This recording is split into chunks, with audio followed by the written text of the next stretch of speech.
Aegon Targaryen first glimpsed the north from the back of his great black dragon, Balerion. He had flown high above the bight of frost-kissed hills and endless pine forests, coasting on frigid winds that buffeted his cheeks beneath the steel contours of his helm.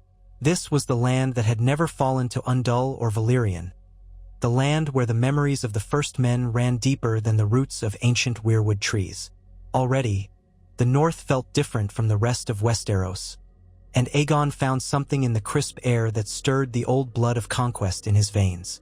But he also felt an unfamiliar tug of caution. The north was not a region to be seized lightly. Its people's hearts were as cold and unyielding as the winter snow. He had flown ahead of his host to gauge the lay of the land. Beneath him, Rhaenys and Visenya led the Targaryen armies northward by land, their dragons Vhagar and Meraxes flying in wide arcs that kept pace with the columns of men, horses, and wagons below. Balerion circled the White Knife before returning to the patchwork sprawl of tents just outside Winterfell's walls. Though the keep itself rose as a series of formidable stone towers and ramparts, it was the chill in the wind that gave Aegon pause. This was a kingdom unlike any other, a kingdom that would force him to take a different strategy. The king in the north was Torren Stark, who had gathered his lords and bannermen in preparation for a confrontation that most believed would decide the fate of their line for centuries. Aegon had spent the last 2 moons defeating or bending the great kingdoms to the south. The news from the Field of Fire had spread like wildfire itself. The Targaryen dragons had destroyed the might of the combined Lannister and Gardner forces, reshaping the entire political face of Westeros in one brutal day. Even the king of the Isles and the rivers had fallen, his seat at Harrenhal a smoldering ruin. Yet the northern host stood behind its king, dark banners of the direwolf snapping in the icy breeze. Aegon thought of how the meeting with Torren Stark might go. After the tragedies that had befallen the southern kings, it would be the height of folly for any northern lord to fight the dragons in open battle. But the north was proud. House Stark had reigned as kings in the north for over 8,000 years, or so the tales claimed. Old ties and proud traditions anchored them more solidly than any. He felt a flicker of respect for the man who would stand before the conqueror of half a continent. When the time came, Aegon would speak plainly. House Targaryen offered alliances to those who were wise enough to bend the knee. A swift acceptance meant the men of the north could keep their lives and traditions. A refusal would mean a future built on ashes and sorrow. That evening, as the sun sank and the cold of night began to creep over the Targaryen camp, a formal request arrived from Winterfell. Aegon, Rhaenys, and Visenya were invited to a parley within the ancient halls. Some among Aegon's followers counseled that it was too dangerous to walk into the wolves' den. Others suggested an open-field parley. But Aegon, after consulting with his sisters, determined that the invitation itself was an olive branch. Torren Stark was neither a fool nor a coward, so he must have something else in mind if he sought direct talks. They arrived at Winterfell's gates with a small retinue of household guards. The gates opened, revealing the castle's courtyard lit by torches. Stepping past the outer wards, they moved toward the great keep. The air smelled of pine, wet stone, and cooking fires that hissed in the chill. The heat from the castle's natural hot springs curled faint wisps of steam into the night sky. The Great Hall, though not as large as the Red Keep in King's Landing would one day be, indeed, the Red Keep did not even exist yet, had its own looming presence, its hearth large enough to roast several stags. King Torren awaited them inside. He was a tall, sharp-featured man in his middle years, his hair dark as a raven's wing and streaked with the faintest hints of gray near his temples. He wore furs of black and gray, pinned at the shoulder with a direwolf sigil. At his side were several northern lords, among them Carlin Stark, Lord of Carl's Hold, Alaric Stark of White Harbor's Line, and others. Behind them stood an array of bannermen in furs, some still wearing their swords and axes. Aegon entered wearing the gleaming black plate that had become emblematic of his conquest. At his flank walked Visenya in dark amethyst scale, her blonde hair braided back from a stern face. Rhaenys trailed with a softer countenance but eyes just as sharp, clad in crimson leathers. No one could mistake them. They were Targaryens of Valyria, masters of dragons, and they bore themselves with the easy confidence of those who knew their strength had no rival in Westeros. When Aegon stopped before the king in the north, he removed his helm, revealing hair of pale silver gold. A hush fell upon the gathered courtiers. They noted the subtle tension in the set of Torren Stark's shoulders, as well as the unspoken understanding that if blood was spilled, no man there would leave unscathed. But Torren, in a gesture that spoke volumes, extended his hand in greeting. "Welcome to Winterfell," the king in the north said, his voice carrying clearly to each corner of the hall. "I am Torren Stark. You come as conquerors to my home, yet I extend my hospitality. May we speak as men, not beasts." Aegon accepted that hand. "We came prepared for war, your grace, but I have always preferred peace where it can be found.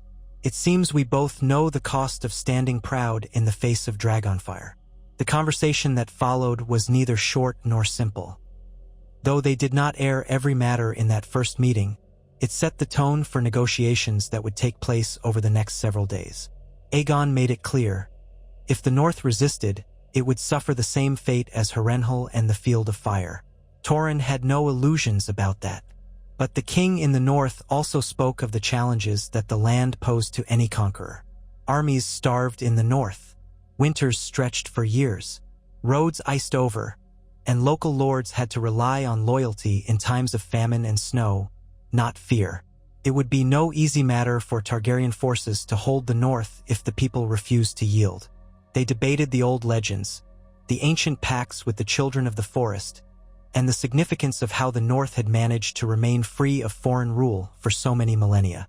At times, they spoke plainly about the devastation Dragonflame could wreak. In the eyes of his bannermen, King Torren weighed the cost of kneeling. But bending the knee could also carry the risk of an internal rebellion. The North, proud and unbroken, might not accept a king who simply surrendered, unless, of course, there was a stronger tie than submission.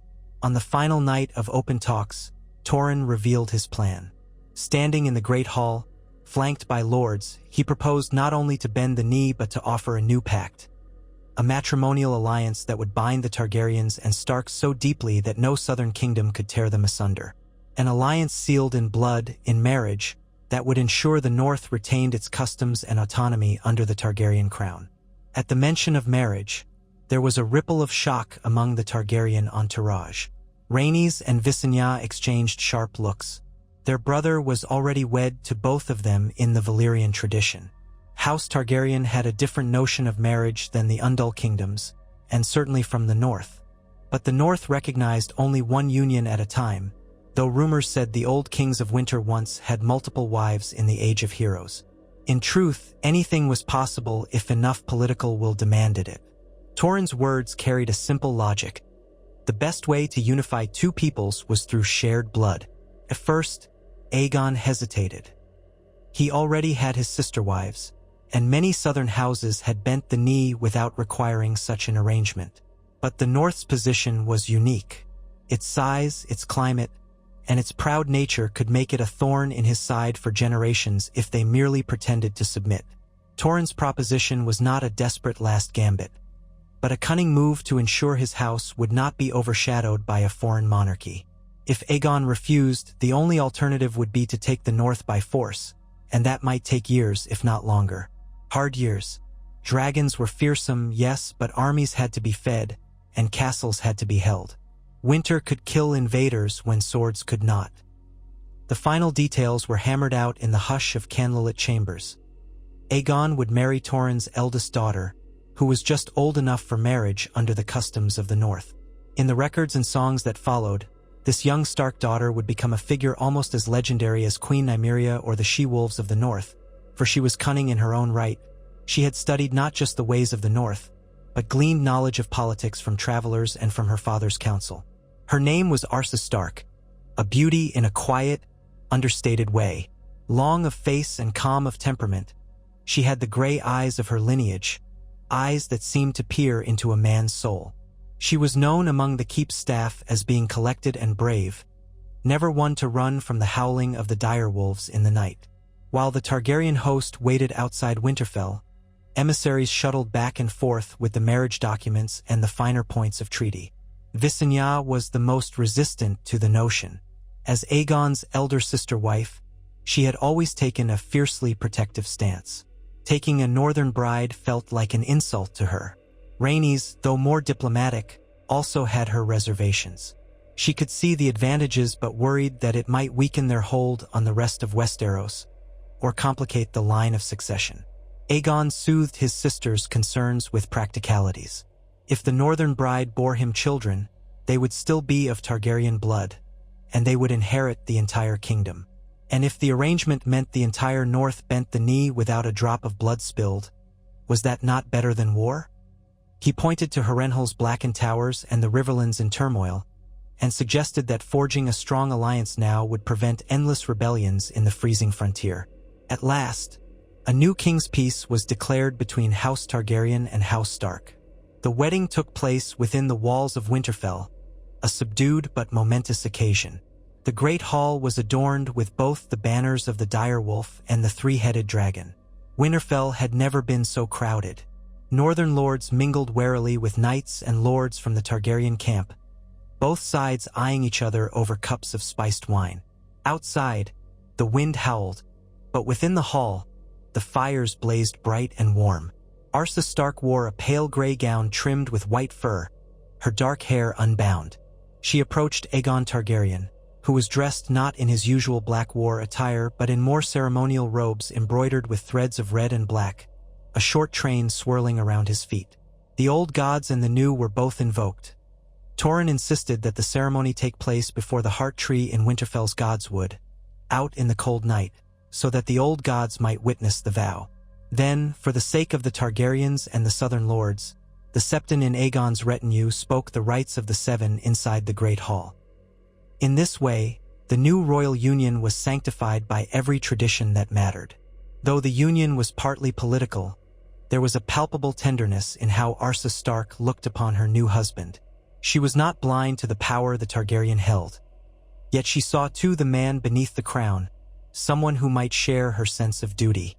She had heard the songs of him at the Field of Fire, of how he sought to spare as many as he could once victory was certain, of how he had not demanded wanton slaughter. If a conqueror must be had, better one who did not revel in cruelty. For his part, Aegon studied his new bride with curiosity. Beneath that quiet exterior, he sensed a resolute spirit. Already, he admired her fortitude at performing these rites before two sets of gods. When at last the feasting ended, the union was sealed. The following dawn, Aegon declared that Torren Stark would remain Warden of the North, but that the entire region would swear fealty to the Iron Throne, the seat of House Targaryen. Henceforth, the North would be under the Targaryen crown, but it would hold special privileges, including the right to keep certain customs and rights that might not be tolerated elsewhere. With that done, Torren Stark knelt in the godswood, placed his sword at Aegon's feet, and was proclaimed the first Warden of the North under Targaryen rule. This was only the beginning. News spread through the Seven Kingdoms, now nearly unified under one king, that Aegon Targaryen had taken a Stark bride. Reactions varied. Some lords in the Reach sneered at the thought of a cold, dour woman from the distant north in the role of queen consort, though they were mindful that Aegon's sisters were still queens as well in the Valyrian sense.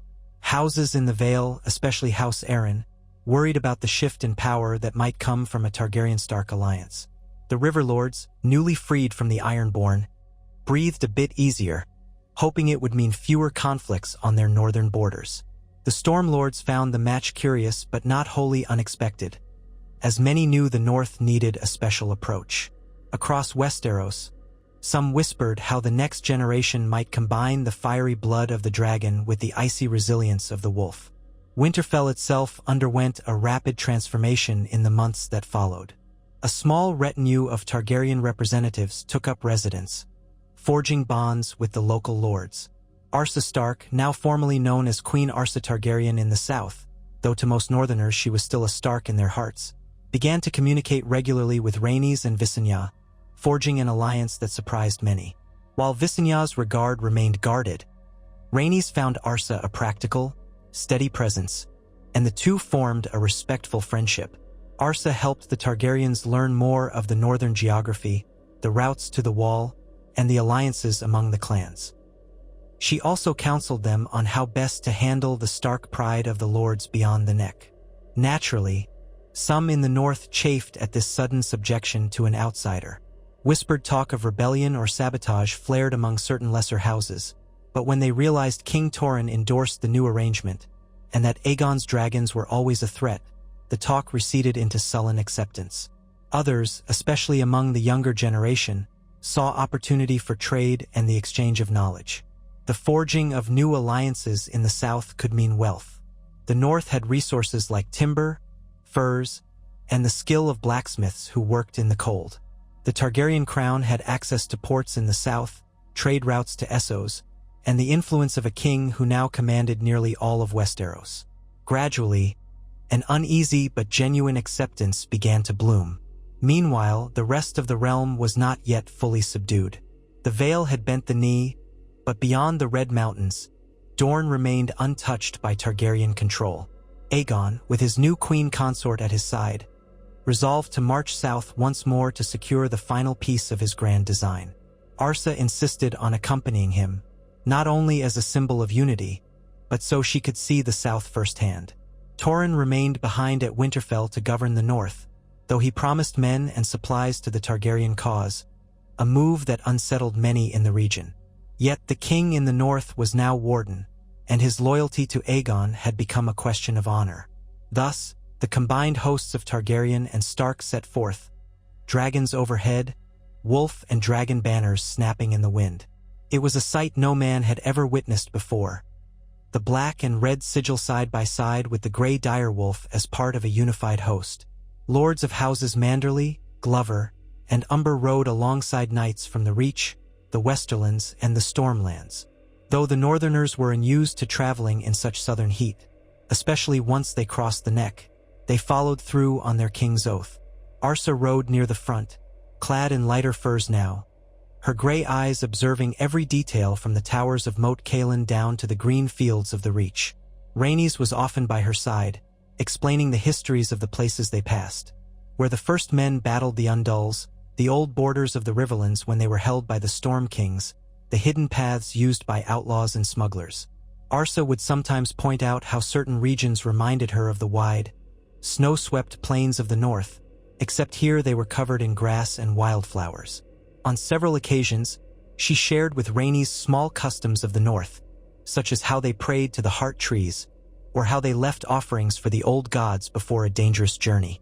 The exchange of knowledge and culture between these two women, each powerful in her own right, was watched with wary fascination by the entire host.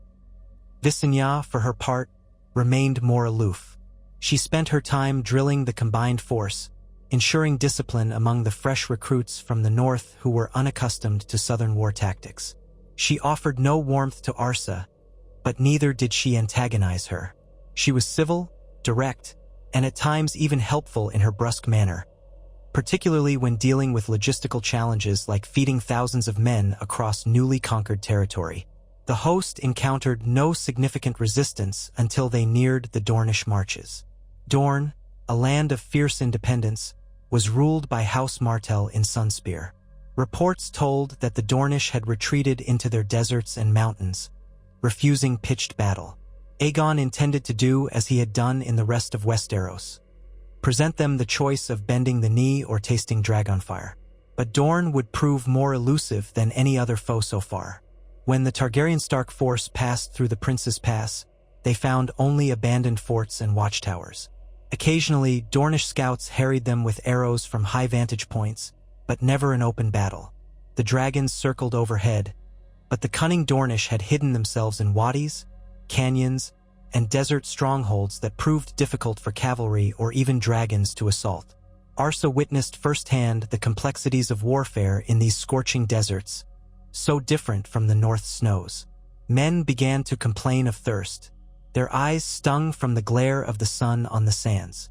The dragons, though formidable, could not remain airborne indefinitely, and the Dornish never grouped together enough to be immolated en masse. Frustration grew. Soldiers from the north muttered that they had marched all this way to chase ghosts in the dunes. Lords from the Reach insisted that the only way to defeat Dorne was to starve it out or systematically burn every settlement, though that only stirred moral debates within the Targaryen leadership. Aegon did not relish the idea of a scorched desert campaign that could drag on for years. Rhaenys, restless and eager to end the campaign, attempted an assault on Sunspear with mare axes. She found the seat of House Martell seemingly deserted. She landed within the walls, only to meet hidden Scorpii on bolts that streaked through the air. One struck mare axes in the flank, wounding the dragon and forcing it to take flight again. Rhaenys, though narrowly escaping serious injury, was furious. The incident demonstrated how fiercely the Dornish would protect their independence. Amid these frustrations, Arsa proved unexpectedly adept at negotiation attempts. She and Aegon sent ravens to the lords of Dorne, proposing a parley to spare further bloodshed. Some ravens were returned with cryptic notes. Others never returned at all. Nonetheless, the presence of a northern queen by Aegon's side offered a different angle, for House Martell knew that no southern kingdom had subdued the north, and thus the north had no historical enmity with Dorne. Arsa used this fact to write letters appealing to the Dornish sense of shared experiences as border people who resisted invasion for centuries. She appealed to their reason, hinting that a compromise might be reached if the Martells recognized Targaryen sovereignty while retaining significant autonomy, much like the North had. Weeks stretched on. Skirmishes flared among the stony passes. The Targaryen host found it nearly impossible to engage the main Dornish force, which seemed to melt away. More than once, supply lines were cut by swift riders from the desert. Aegon himself grew increasingly weary of a war fought against shifting sand. He and Arsa spent many nights discussing possible solutions. It was said that he looked to his queen consort for counsel more than he had ever sought from any advisor besides his sisters. She was not an expert in desert warfare, but she knew the value of forging an agreement rather than forcing unconditional surrender on an unyielding foe. Eventually, news of Rhaenys' wounding soared across the camps. Mare axes would heal but slowly. The queen was bruised, both physically and pridefully, and her near capture in Sunspear had rattled everyone. Tempers flared among the Targaryen lords, many urging Aegon to unleash the dragons in a wave of fire from horizon to horizon. Visenya, too, was grimly inclined to show no mercy after the Dornish struck her sister in such a manner. Yet Arsa intervened, persuading Aegon to consider that indiscriminate destruction would only deepen the Dornish resolve to fight a guerrilla war. In the midst of rising tensions, there came a surprising breakthrough. A Dornish envoy, disguised as a merchant caravan, arrived quietly in the Targaryen camp under a banner of truce. Leading them was Corran, a lesser cousin to the ruling Martells but a man of some influence in the deserts. He brought a letter from the Princess of Dorne, Maria Martell, who claimed that she was willing to open talks if the Targaryens agreed not to ravage the countryside.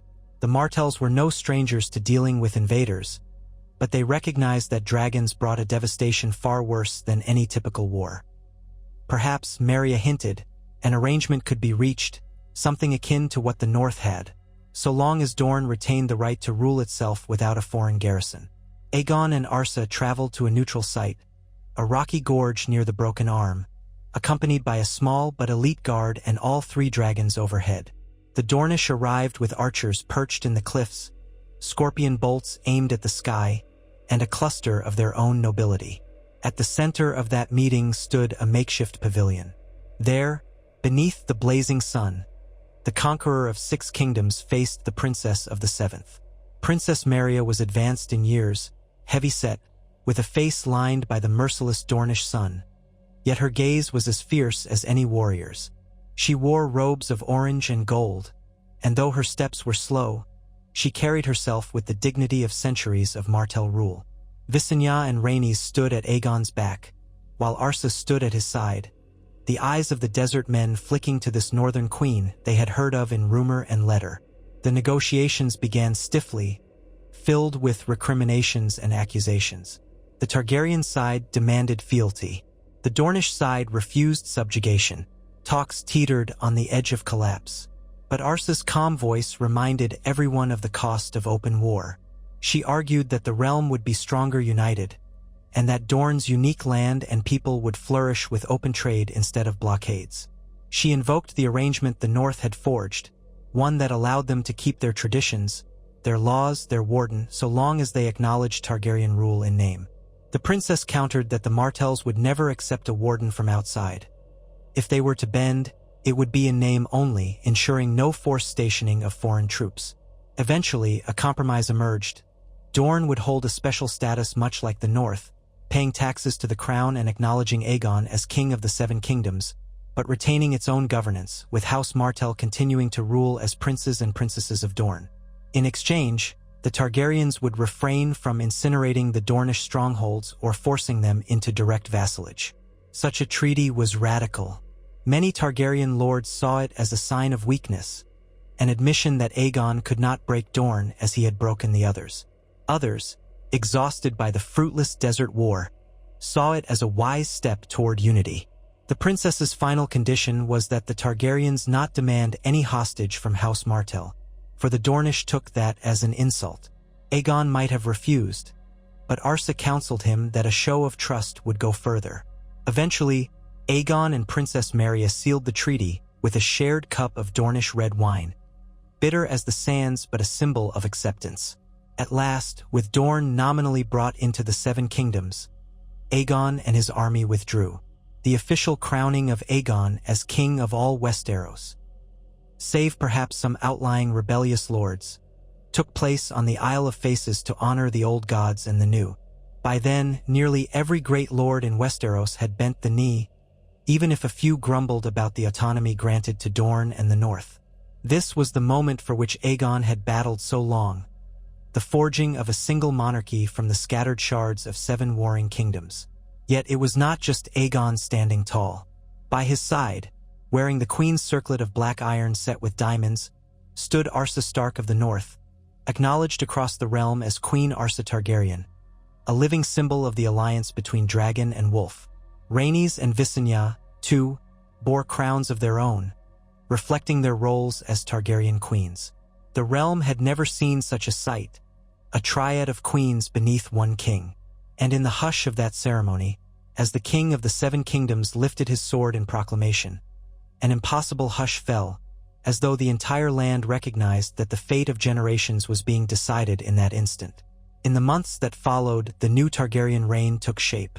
King Aegon declared that a grand capital would be built on the 3 hills near the mouth of the Blackwater, where he had first landed in Westeros. That city, King's Landing, would serve as the heart of the realm. For a time, the royal court had to function in tents and hastily constructed wooden forts, but as gold and labor poured in from across the kingdoms, the city began to rise. Arsa contributed her own perspective, advising that in the far future, the realm must also be prepared to ward against threats from beyond the wall. Though many in the south found this notion quaint or distant, Aegon kept the structure of lords paramount, naming wardens for each region. For the north, of course, Torren Stark remained warden. For the west, the Lannisters. For the Reach, House Tyrell, which had risen after the extinction of the Gardeners. For the east, House Aeryion. For the south, House Martell was given autonomy, though in name the Stormlands still served as warden of the Stormlands. It was a delicate political balance, and not everyone was pleased. But with dragons overhead, none dared open rebellion. As the second year of Aegon's reign dawned, Queen Arsa grew with child. It was a momentous occasion. The realm buzzed with speculation on what kind of heir would be born of wolf and dragon. Rhaenys and Visenya had not yet borne Aegon's children. Some whispered that the Valyrian bloodlines of siblings were slow to conceive, or the gods had not yet favored them. But now the Northern Queen carried a child, and that stirred new debates about succession. By the customs of the South, the eldest trueborn child inherited, while among the Targaryens, it could be more complicated, especially with polygamy. Yet Aegon declared that this unborn child, if healthy, would be recognized as the heir to the Iron Throne. His sisters, to the surprise of many, did not contest this openly. They saw that a stable line of succession would strengthen the new kingdom. Besides, both believed that if they bore children in the future, the realm's laws might allow for multiple possibilities, though no one truly knew how it would all unfold. While construction of King's Landing boomed, Arsa spent more time in the Red Keep's foundations, or so the keep would eventually be called, though it was barely more than a fortress in progress.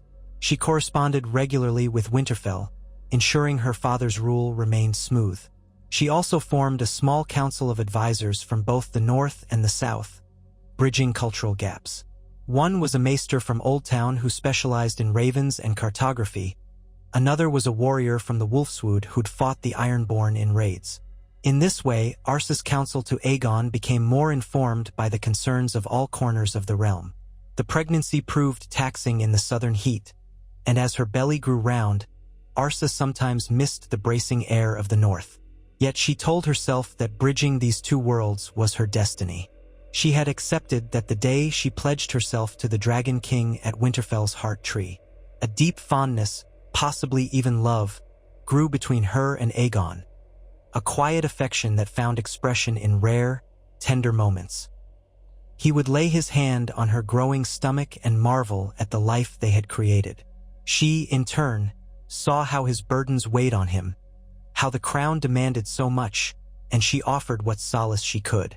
Visenya was mostly preoccupied with forging the King's Guard, an elite group of knights clad in white cloaks sworn to protect the king and his family. She took personal charge of selecting and training these knights, ensuring their absolute loyalty. Rhaenys, once her dragon was fully recovered, spent much time traveling the realm, forging bonds of goodwill.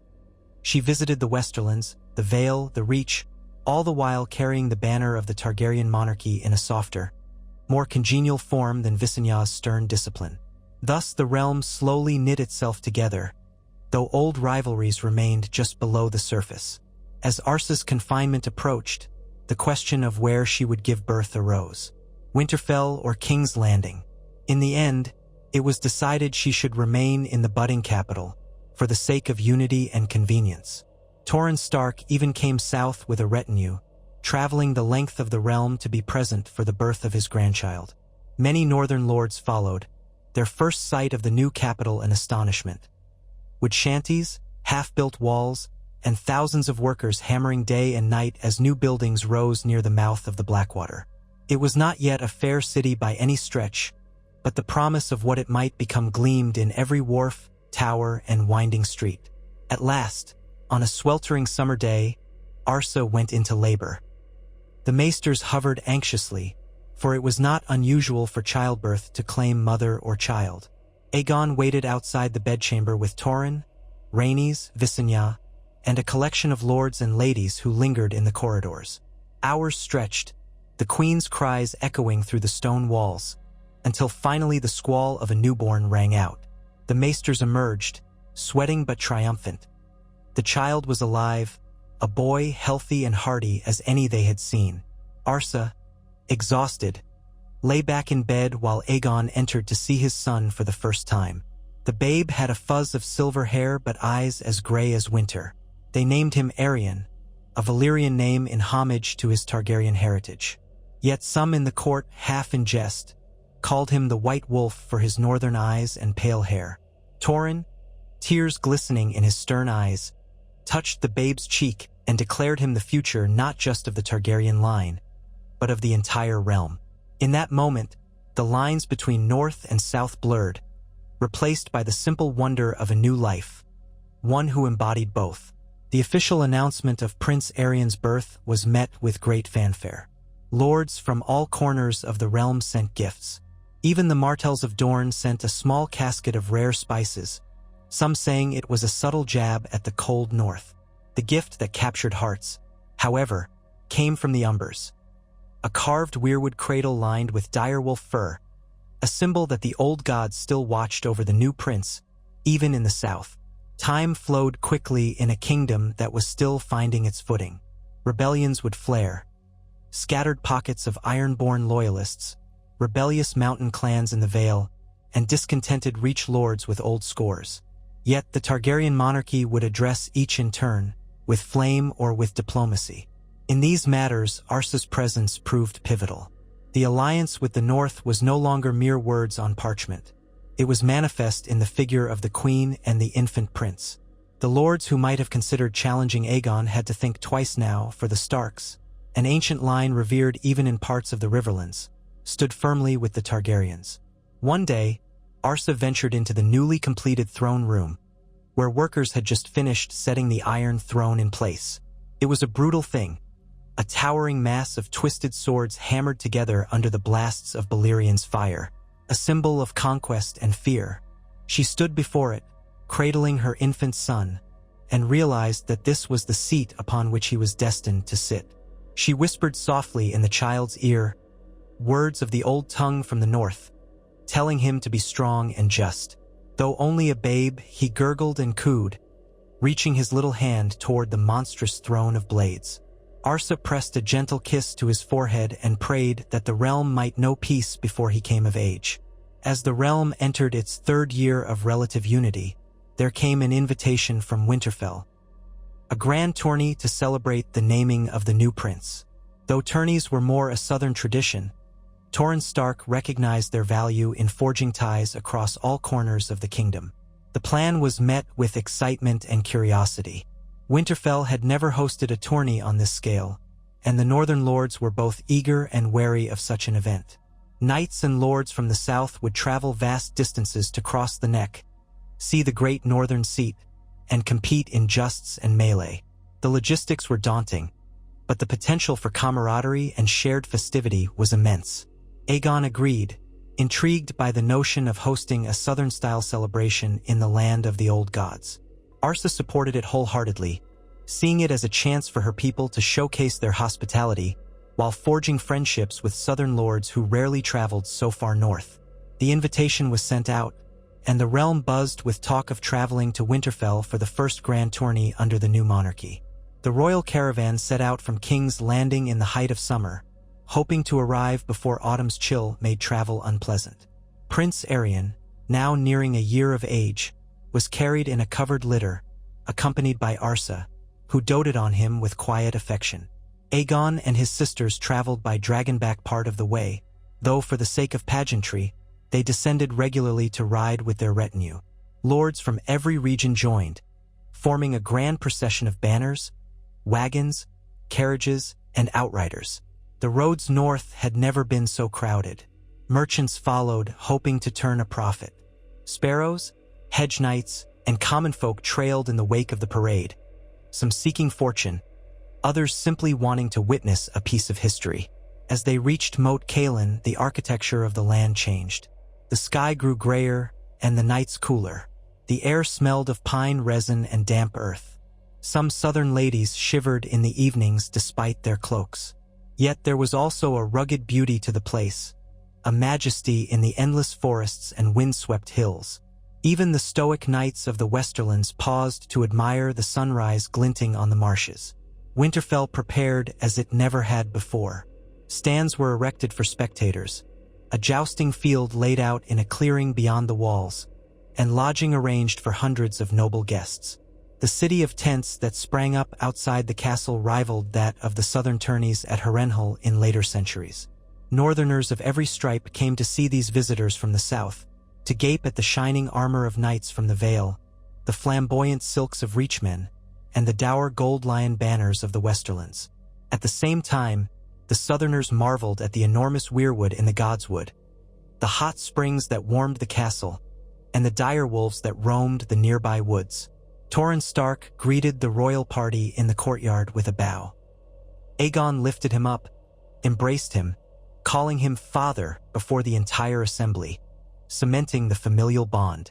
The next days were filled with feasting in the great hall, the massive hearth blazing with row after row of roasting game, boar, venison, bear, and even the occasional mountain goat. Mead and ale flowed freely, warming the blood of visitors who found the night air chilling. When the jousting began, it was a spectacle rarely seen in the north. Knights in gleaming plate thundered down the lists, lances splintering on shields. Cheers and gasps erupted from the stands. Northern lords, unaccustomed to such displays, found themselves unexpectedly enthralled. A few of them tried their hand at jousting, though they had to borrow the heavier warhorses and lances from southern acquaintances. The crowd roared as they attempted to unseat more experienced southern knights, often with comedic results. But one or two northern challengers proved surprisingly adept, having trained in a mixture of cavalry and raw grit. Arsa watched from a high box with Aegon and her son in her arms, flanked by Rhaenys and Visenya. The boy giggled whenever the crowd roared, occasionally fussing at the loud noises. Arsa bounced him gently, pointing at the knights. "One day you'll ride like that too, if you choose." The boy babbled, unconcerned with the distant future. The melee came next, a chaotic free-for-all that tested not just individual skill but alliances within the fray. Northern warriors, used to shield walls and close combat in the snow, surprised the southern knights with their tenacity. A black-bearded Umbers clashed with a young champion from the Stormlands, their steel ringing in the crisp air. Men fell, battered and bruised, but the overall spirit was festive, far different from the lethal seriousness of real war. By the end of the tourney, a sense of camaraderie had begun to form between many of the North's younger generation and their southern counterparts. Friendships were forged over cups of ale in Winterfell's hall. Betrothals were even discussed. Southern ladies found themselves curious about the rugged northern lords. In turn, some northern heirs cast admiring gazes at the refined southern maidens. Though not every approach ended well, seeds of future alliances were sown. On the final night, a great feast took place in the courtyard under the open sky. Braziers dotted the perimeter, keeping the chill at bay. Musicians played a mix of southern ballads and northern laments. Somewhere in the distance, the howling of wolves blended with the music in an eerie harmony. A hush fell when Torren Stark stood to give a toast. He spoke with pride of his daughter, the queen, and her child, the prince of the realm, praising the bond that now united North and South. He asked the old gods to watch over them, that winter might be kept at bay both in the land and in men's hearts. Aegon followed with his own words, acknowledging how the North had once seemed as distant and alien to him as Essos. But now he spoke with reverence for its traditions, its resilience, and the strength of its people. He thanked them for hosting a spectacle that no one in the Seven Kingdoms would soon forget, and he reaffirmed his vow to protect and respect the North's autonomy under the crown. At the end of his speech, he turned and kissed Arsa's hand in front of all assembled. It was a small gesture, yet it elicited warm cheers. The next morning, as the guests began to disperse, the realm seemed closer to unity than ever before. The Targaryens departed Winterfell with heightened prestige, their bond with House Stark reaffirmed not just by words on parchment but by days of festive fellowship. Eager to return to King's Landing, Aegon left behind some of his loyal officers to continue fostering ties in the north. Arsa lingered a few extra days with her father, wishing to reacquaint herself with her homeland. She took Aeryion out into the godswood, letting him feel the crisp northern air on his cheeks. The babe clutched at falling leaves, giggled at the sight of swirling steam over the hot pools. She whispered the names of the old gods, praying that her child might carry the best of both worlds in his veins. In the months that followed, the kingdom settled into a pattern of cautious harmony. Aegon had more pressing matters of governance, building roads, establishing coinage, dealing with the faith of the Seven, which had its own views on the Targaryen polygamy. Yet his marriage to Arsa, while not diminishing the status of Rhaenys and Visenya, had become the stabilizing bedrock of the monarchy. Word began to spread that the king listened carefully to his northern queen, who spoke with a cool pragmatism and moral conviction that even the High Septon found difficult to dismiss. The crown's decisions on justice, trade, and realms of law came to reflect a broader perspective, less partial to the squabbles of any one region. This did not mean everyone was content. Far from it. But under the draconic might and the new royal alliances, the rebellious voices were quieter, more inclined to maneuver politically rather than revolt openly. A few times, lords from the Westerlands or the Stormlands tested the line, pushing their boundaries to see if the monarchy would act. But with a word, Aegon would dispatch a small contingent of loyal knights, or a show of dragonfire in the sky, and the matter would end. At King's Landing, as construction of the Red Keep progressed, Arsa worked closely with builders and architects to ensure the fortress would be resilient not just in summer, but in the face of the occasional northern wind or storms from the narrow sea. Though she was no expert in building, she offered suggestions gleaned from the centuries of Winterfell's upkeep. The stonemasons learned to incorporate heavier walls, heated passages, and large hearths in certain key chambers. Over time, the keep took shape as a place where the royal family could live in relative comfort, protected by thick battlements and guard towers. Her daily life balanced the roles of mother and queen.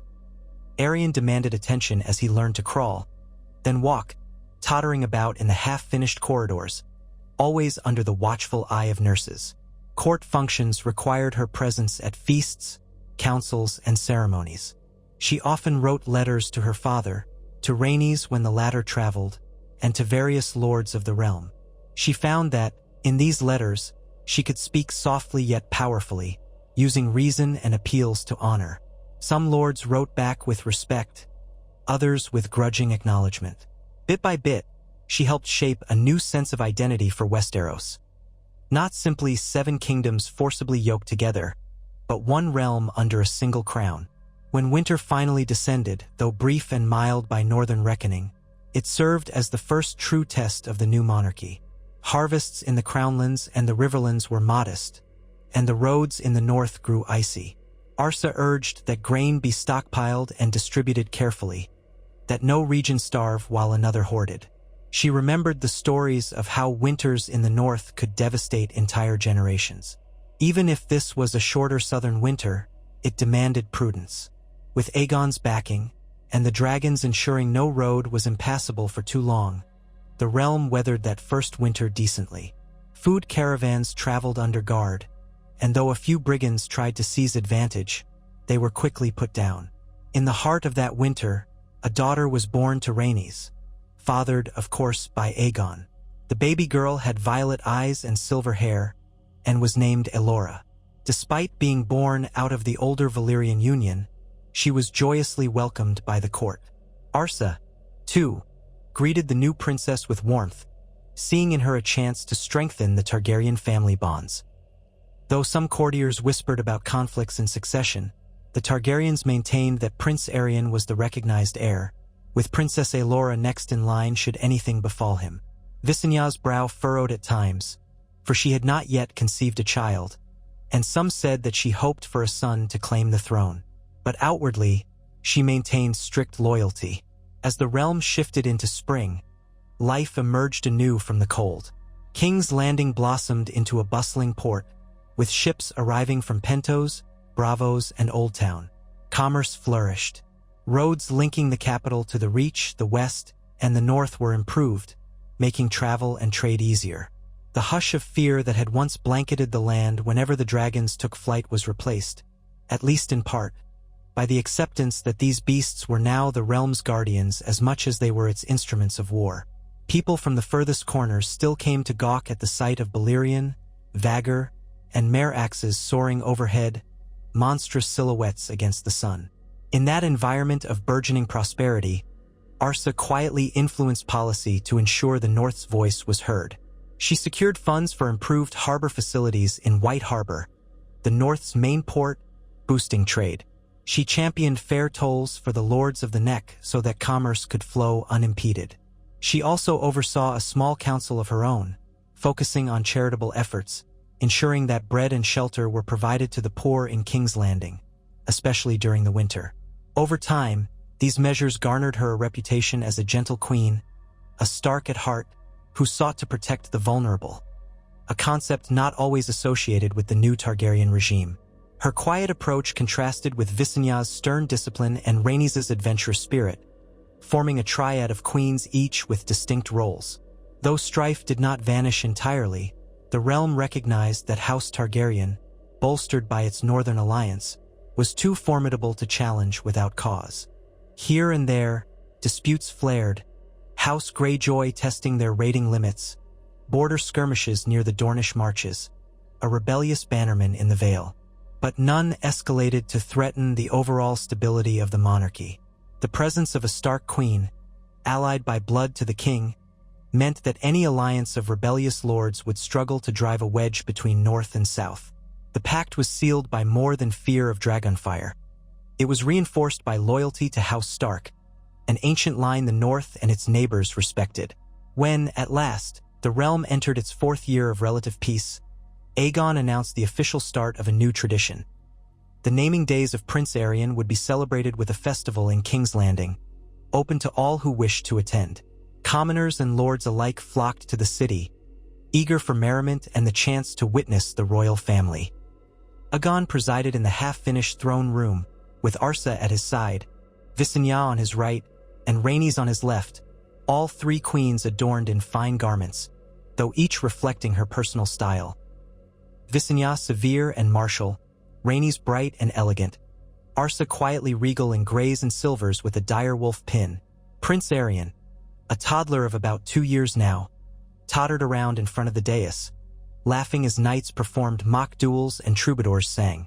Occasionally, the boy would lift his arms, wanting to be carried by his mother, and Arsa would scoop him up, the corners of her mouth quirking into a warm smile. Lords who witnessed that scene could not help but reflect on how different the realm's future might have been had the North resisted. Harrenhal might have repeated itself, the land scarred by fire and blood. Instead, a new tapestry was being woven, one that mingled the old traditions of the first men with the dragons of Valyria. As the festival closed, a herald read out a decree from the king, announcing the formal creation of the Hand of the King position, who would serve as the king's chief administrator. Aegon had decided that he needed a singular figure to oversee day-to-day governance, given that the realm was vast and the Targaryens could not attend to every detail personally. He had chosen Orys Baratheon initially, but soon recognized the need for additional advisors who understood the North. At Arsa's recommendation, he selected a council that included not just Southerners but a representative from Winterfell, Brandon Snow, a cousin to the Starks who had proven himself adept at logistics. The move was well received in the North, symbolizing that they would always have a voice in the capital. As the child Aeryion grew, he would be tutored in both the history of the Targaryens and the legends of the North. Arsa insisted he learn the stories of Bran the Builder, the Long Night, and the Kings of Winter alongside Aegon's conquests and the lore of Valyria. On frosty mornings, she would take him walking along the walls of the Red Keep, telling him about the ice walls of Winterfell, how the wind could cut through even the thickest cloak, how honor and duty ran like a river through the hearts of Northerners. The boy listened with wide eyes, fascinated by a land he had visited only fleetingly. At other times, Rhaenys would enthrall him with tales of dragon lore, the wonders of flight, and the mysteries of the eastern seas. Visenya, for her part, taught him the rudiments of swordplay once he was old enough to hold a small wooden blade, imparting discipline in her unyielding way. Aegon oversaw it all, proud to see the next generation shaped by all these influences. Years passed like chapters in a book. The realm grew more prosperous, roads turned into highways, and the port at King's Landing became busier by the month. The keep's walls rose higher, and blacksmiths from the north and south worked side by side forging the nails, hinges, and gates that would guard the seat of Targaryen power. In time, King's Landing overshadowed even Lannisport in population, becoming the largest city in Westeros. The sunrise over Blackwater Bay greeted ships from distant lands, carrying trade goods, spices, knowledge, and travelers. With each passing year, the alliance between House Targaryen and House Stark appeared more unshakable. Arsa gave birth to another child, a daughter named Riella, who had hair as dark as a Stark but the amethyst eyes of Valyria. Meanwhile, Rhaenys' daughter Aelora grew into a bright, lively princess, and Visenya eventually conceived a son, Magon, a fierce child who took strongly after the Valyrian side of the family. Some in the realm fretted about the intricacies of succession with so many Targaryen offspring, but so long as Aegon reigned, he held them all close with paternal guidance. He saw to it that the children would know each other as siblings, not as rivals, forging bonds that transcended typical inheritance disputes. Arsa's calm influence helped quell any tension that might arise. Her unwavering presence, with the support of her father in the north, ensured that at least in these early generations, House Targaryen stood unified.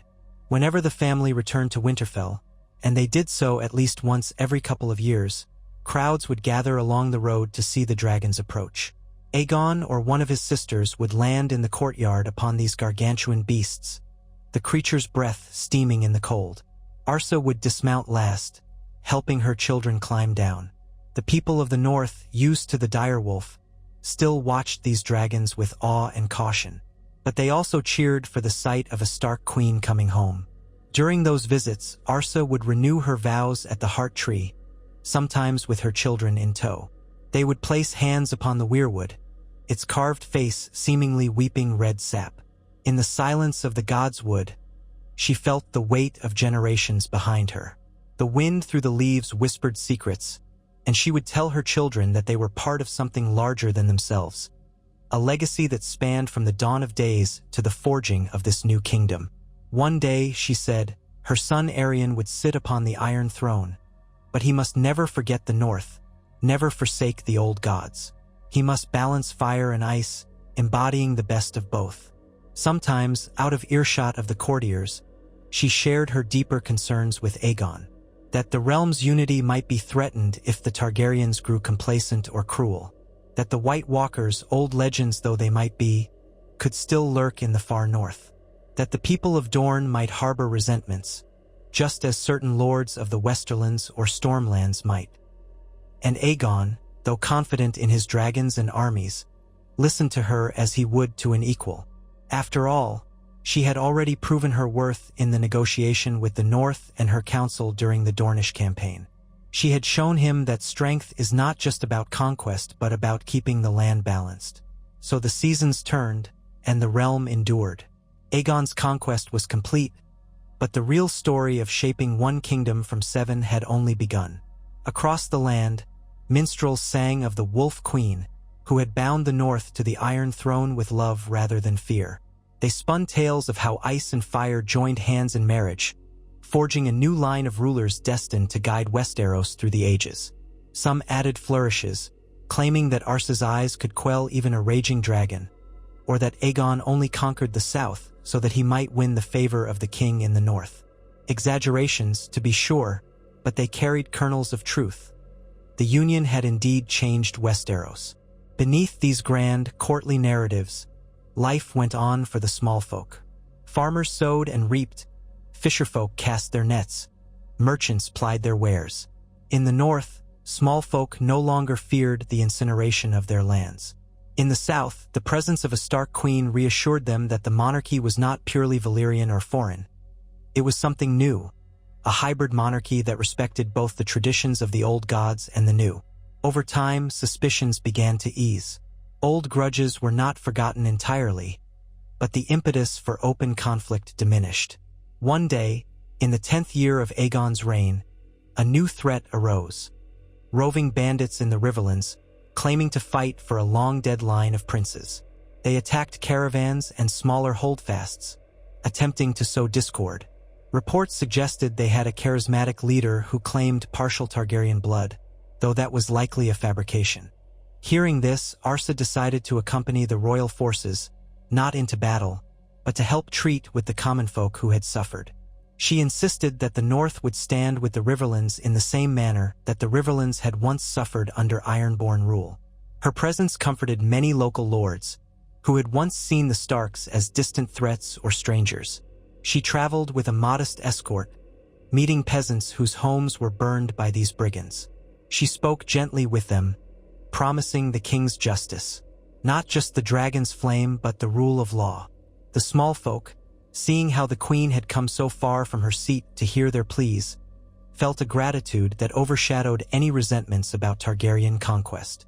Aegon's knights, led by Orys Baratheon, soon crushed the bandits in a quick, decisive action. The presence of a Stark queen among them was a powerful symbol that the monarchy cared for all corners of the realm, not just the wealthy or powerful. Some years later, Arsa's father, Torren Stark, grew ill in Winterfell. News reached King's Landing that the Warden of the North might be nearing the end of his days. Arsa, with Aegon's blessing, hastened north. She arrived to find Torren bedridden, his hair more gray than black, his face gaunt. The maesters had done what they could, but old age and lingering sickness had taken hold. Father and daughter spoke privately, reminiscing about the day Aegon and the dragons arrived at Winterfell's gates, about the wedding that changed the fate of a continent. Torren took her hand, pride shining in his eyes, and told her that the North was safe, that she had done well by forging the alliance he had only dreamed might avert war. He died soon after, passing peacefully in his own bed. Grief washed over Arsa, but her duties called. She remained long enough for the funeral rites, presiding at the crypts of Winterfell where the statue of Torren Stark would stand with a stone direwolf at his feet. According to tradition, she placed a heavy stone sword in his lap so that he might defend the realm even in death. It was her younger brother, Brandon Stark, who then became Warden of the North. The ceremony symbolized the smooth transition of power. In years past, the death of a king could have sparked conflict, but now it did not. The North's loyalty to the Iron Throne held firm, with Brandon paying homage to his sister and her husband, the king. When Arsa returned to King's Landing, she carried a deeper solemnity. She confided in Aegon that the realm was bigger than any one man's legacy. That was the lesson her father taught her.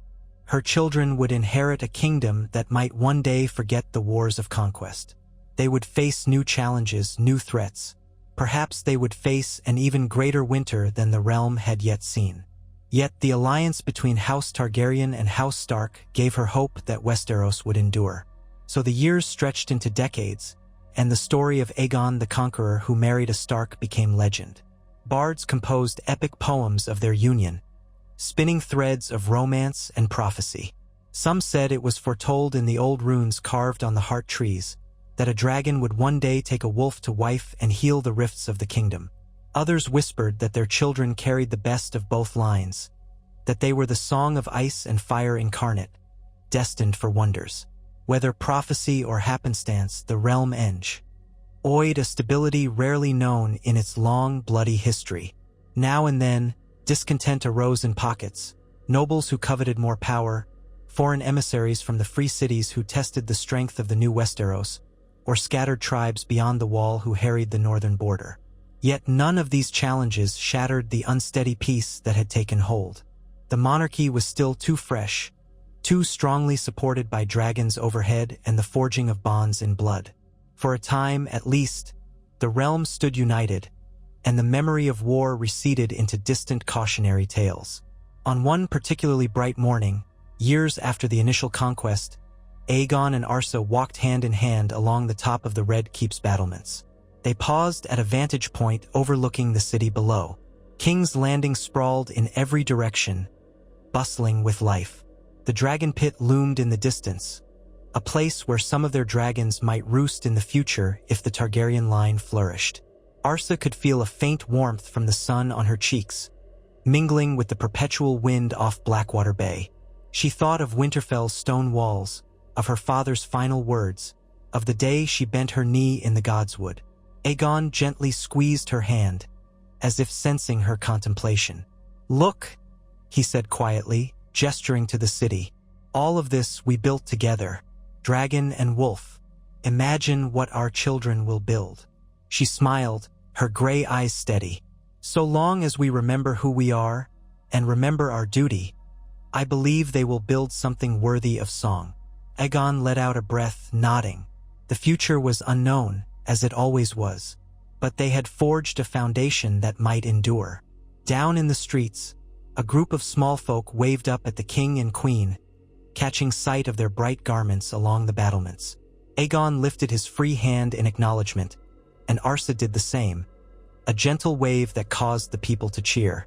Thus, in the age of Aegon's conquest, a new era had begun, one where the unbreakable alliance of House Targaryen and House Stark formed the cornerstone of a realm that stretched from the frosty tips of the north to the sun-scorched sands of Dorne. It was not free of strife, nor was it destined to remain flawless forever. But for a generation at least, Westeros knew a measure of peace and prosperity rarely glimpsed in its long, violent history. Minstrels sang of how the dragon's flame warmed even the coldest winter, and how the wolf's steadfast loyalty tempered the dragon's might, creating an unshakable bond that would echo through the ages. In the far future, lords and small folk alike would speak of Aegon Targaryen, the Dragon King, and Arsa Stark, the Wolf Queen, as the parents of a dynasty that carried both ice and fire in its veins. And though the seasons turned, wars and tragedies would befall the realm in the centuries to come, the memory of their alliance offered a glimmer of hope. That differences could be bridged, that old hatreds could be tamed, and that from two proud, ancient lineages, something entirely new could arise. An inheritance that might one day save them all from the darkest cold or the fiercest flame. Aegon often reflected that for every league of land he had burned or conquered, the true test of kingship was measured not in vanquished foes, but in the lasting bonds that kept the realm from collapsing under its own weight. By the time his reign entered its second decade, it was clear to all that one bond rose above all others to secure the stability of Westeros: the alliance between House Targaryen and House Stark. Yet what the histories would call unshakable was never entirely free of strain. It was an alliance sealed in love, in steel, and in the looming shadow of dragons, but Westeros was vast and unruly, filled with proud lords, ancient grudges, and the shifting tapestry of the seasons themselves. He and Arsa returned from the battlements that bright morning, an image that would appear in many a tapestry, the king of the seven kingdoms in his black and red regalia, hand in hand with the wolf queen in her subtle grays and silvers. Behind them trailed a small retinue of guards, knights sworn to the king's guard that Visenya had formed with such fanatical attention. The city below still glittered with the glow of sunrise, and the horns in the lower wards sang their brassy welcome of a new day. Stepping into the half-completed corridors of the Red Keep, Aegon and Arsa parted with a soft exchange of smiles. Duty summoned them in different directions. Arsa carried in her mind the complexities of the day's schedule: a meeting of local harbor masters seeking new regulations, letters to dispatch to Winterfell regarding trade quotas, a convening of the charitable council she had formed with the maesters to manage the city's poor. There was also the matter of her children's education. Prince Aeryion, now a bright boy of nearly 5, was expected to begin more structured lessons in history, courtesy, riding, and the rudiments of reading and writing. Arsa wanted him to learn the old stories of the North, the Age of Heroes, the White Walkers, the building of the Wall, as thoroughly as he learned the legends of Valyria and Oldtown. And then there was her daughter, Riella, toddling about on chubby legs, as inquisitive as her brother had been, if quieter. Each child was precious, carrying the mingled heritage of ice and fire. She intended to see that they would grow into wise, empathetic rulers, or at least as wise and empathetic as a monarchy could afford to be. Outside, the clang of hammers echoed in the yard as masons and carpenters worked to expand the Red Keep's curtain walls. The outer defenses were nearly complete, sturdy blocks of red-hued stone giving the fortress its name. The builders had scoured the surrounding lands for the right clay and mineral deposits to achieve that distinctive color. The blazing sun overhead turned the walls a pale, dusty pink by noon, then a deep crimson by sunset. The central keep soared higher than most castles in Westeros, but it was yet unfinished, its top floors a forest of scaffolding. Even so, it dwarfed the sprawl of wooden shops, inns, and homes that made up the embryonic city outside.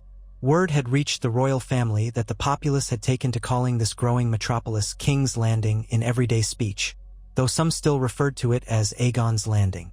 Arsa found it humbling and a little dizzying to consider how quickly a city had sprung up around them. A swirl of immigrants and fortune-seekers from every corner of the realm, and from Essos besides. Among them, pockets of poverty and desperation festered, which spurred her charitable impulses. She kept close counsel with septas and healers who had come from the faith of the Seven, ensuring that they were well supplied to offer bread and shelter to the most destitute. The North had always taught her that a ruler must look after her people in the cruelest of winters. Here, even though the climate was milder, the plight of the unfortunate weighed on her mind. As she entered the council chamber, she found the table already occupied by several of Aegon's principal advisors. Orys Baratheon, the Hand of the King, stood to greet her, his powerful frame filling half the room in presence alone. Beside him was Maester Alden, a thin, spectacled man from Oldtown whose face bore the mild, patient look of someone who had spent his life around scrolls and half-listening lords. Across from them was Brandon Snow, Arsa's cousin by half-blood, a man with the look of the north in his blue-gray eyes and the subtle swagger of a warrior who preferred the front lines to a council table. Yet it was precisely this mixture of backgrounds that made the council so effective. In the seat left empty for her, Arsa settled with a polite nod. "Your Grace," Baratheon said. "We were discussing the disruption of trade caravans along the Gold Road. Bandits again, and reports suggest they're striking just north of the Blackwater Rush." Brandon Snow frowned. "We've had a spate of small folk fleeing up the King's Road to avoid the raids. More caravans bypassing the usual routes means the capital's missing out on tolls and tariffs. Some of these roads pass near the Crownlands farmland. If the brigands get bolder, they might begin taking livestock." Arsa folded her hands. "Have we sent a royal patrol? Perhaps a combined effort with local lords would quell this quickly. We can't let these roads fester with outlaws." Baratheon gave a curt nod. "We will." His Grace suggested it, but he's away at the Dragon Pit with the Queen Visenya, that is, to examine the site. We wanted your counsel as well. Some of the local lords have grown lax in policing their lands, it seems. "Then we'll strengthen the Crown's presence," Arsa said. "Grant them a chance to rectify their laxity with men, arms, and provisions. If they fail, we'll install a proper warden or retinue to protect the roads. But I'd rather not antagonize them without giving them a fair chance." Everyone at the table concurred. Baratheon made a note on a parchment. The conversation rolled on, touching next on harbor regulations, which Arsa quickly addressed by referencing her father's old method of rotating harbor officials to prevent corruption. Brandon Snow offered insights on how White Harbor had handled similar issues. The synergy of old and new ideas led to a workable plan that everyone seemed eager to implement. After the meeting, Arsa stepped outside into the corridor, only to be intercepted by Rhaenys, whose lively eyes and warm smile conveyed a touch of excitement. "Sister," she said, using the informal, affectionate term they'd taken to calling each other over the years. "Visenya's with Aegon at the Dragon Pit. They've asked if we'd like to join them for a midday meal once the inspection is done. It seems the pit's almost ready to house some of the younger dragons." Arsa lifted a brow. She had heard the pit's construction had advanced rapidly, but she had not visited in some time. "I'd be glad to," she said, "though I'll need to bring the children. Aeryon's been pestering me about seeing Balerion again. He claims to be unafraid." Rhaenys laughed. "Bold for a boy of 5. Then again, your son's got the heart of a wolf." "Or a dragon," Arsa said, returning the smile. "Let's collect them. I'll have the wet nurses bring Riella, too. She may not remember it, but at least she'll see some of what her father's building." They made their way through the keep's passages, descending to the nursery. When they arrived, they found Aeryion already dressed in a small tunic embroidered with a silver direwolf and a black dragon. The boy was playing at swords with a wooden dagger, valiantly fending off an imaginary foe. Riella, younger by about 3 years, stumbled around his feet giggling, though she was often in danger of being whacked by her brother's enthusiastic lunges. The wet nurses, used to the daily chaos, stood by attentively, ready to intervene if needed. Aeryon's gray eyes lit up upon seeing his mother and Rhaenys. "Mama," he exclaimed, "are we truly going to see Father's dragons? Will I get to pet one?" He darted forward, nearly colliding with Arsa's legs in excitement. Arsa gently laid a hand on his head. "We'll see, my little prince. Dragons are not like the hounds in Winterfell. They're not so easily petted. But you can watch them from a safe distance." Rhaenys winked. "And perhaps Merax's might let you stroke her scales if she's in a good mood. She's smaller than Balerion, after all." The day was warm as they emerged into the castle yard. A few of the king's guard accompanied them, along with handmaidens and the royal children's nurses. The walk to the Dragon Pit was not terribly far, though they had to navigate through the bustling lower wards of King's Landing. The city was alive with vendors hawking their wares, fishmongers shouting about fresh catch from Blackwater Bay, blacksmiths displaying newly forged blades, and urchins running underfoot. Though some city dwellers paused to stare at the regal party passing by, they had grown somewhat accustomed to the sight of their queens and the little prince and princess. Arsa nodded politely to those who bowed or curtsied. Standing on a prominent hill, the dragon pit had been designed to hold and protect the realm's greatest weapons. Its dome soared overhead like a half-bubble of stone, with thick walls reinforced by iron beams. Once fully completed, it would serve as a roost and stable for dragons too large to be kept in simple pens. Already, scaffolding ringed the structure's perimeter, where workers were adding finishing touches. The clamor of saws, hammers, and shouting foremen reverberated in the afternoon air. Inside, they found Aegon and Visenya in conversation near a broad dais that overlooked massive iron gates. Aeryion was not inside at the moment. The monstrous black dragon was usually allowed to roam free in the skies or to roost on the mountainside, a living embodiment of Targaryen might. Instead, two younger dragons paced within a partitioned enclosure, their scales shining in the filtered light. One was a deep green, the other a pale gold. Rhaenys recognized them immediately as hatchlings from one of Merryx's clutches, each roughly the size of a carriage but still dwarfed by the adult dragons. Visenya turned when she heard footsteps. She wore her usual dark armor, though the helm was absent, revealing her stern features and silver-gold hair braided back. A flicker of a smile crossed her face as she beheld the children. "So you brought the pups?" she teased, though there was genuine affection in her tone. Aeryion stared wide-eyed at the dragons, momentarily too enthralled to respond to his aunt's teasing. Riella clung to her nurse's skirts, peeking out with a mixture of fear and excitement. Aegon advanced to greet Arsa with a swift kiss on her cheek, then knelt to speak to his son. "We're studying how these new partitions will hold the younger dragons," he explained, gently ruffling the boy's silver-blonde hair. "Someday you'll need to know all about this, Aeryion. Dragons can be as dangerous as any king's wrath, so we must treat them with respect." Aeryion nodded solemnly, too dazzled by the living reptilian shapes to speak at first. Then his little mouth curved into a grin. "Uncle Ori said I could ride a dragon when I'm older," he said in a hushed tone, half awed and half skeptical. "Is that true?" Aegon chuckled. "Perhaps if a dragon chooses you, but that day is far off." Rhaenys approached the enclosure, her gaze sweeping across the small group of workers who were adjusting iron chains and testing the strength of the gates. She gestured for the children to watch from a safe spot. "The pit is nearly complete," she said to Arsa, "though we'll keep finishing the dome over the next few moons. This should house more dragons as they hatch, or as we acquire eggs from new clutches." Arsa studied the interior, the thick stone columns, the ring of braziers meant to keep the dragons warm, and the large feeding troughs along one wall.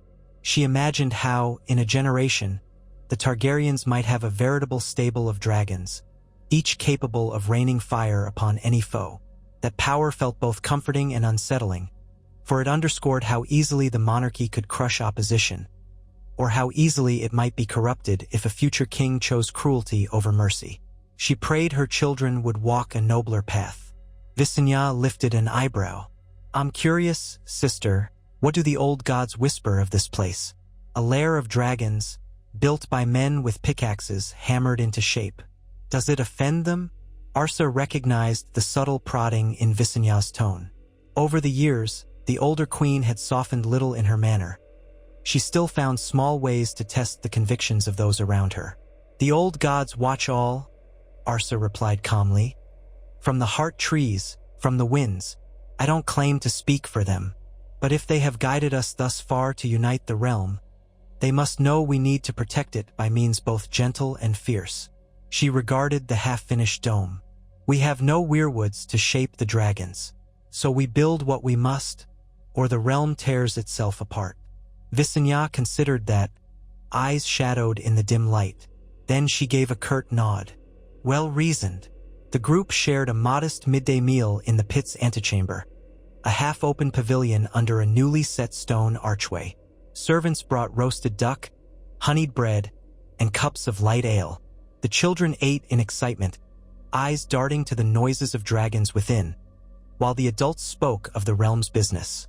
Aegon recounted how the pit would serve not just as a stable but as a sign of Targaryen permanence, a place for the future generation of dragons to dwell, ensuring that no house, no matter how ambitious, would dare revolt openly. Arsa listened, offering occasional nods. She saw in her husband's eyes a lingering sense of awe at what they were building, a realm that stretched from the wall to the deserts of Dorne, bound by oath, law, and dragonfire. But she also noticed the lines of care in his face, the weight of rule. He was approaching 40, and though still vigorous, the conquest had aged him beyond his years.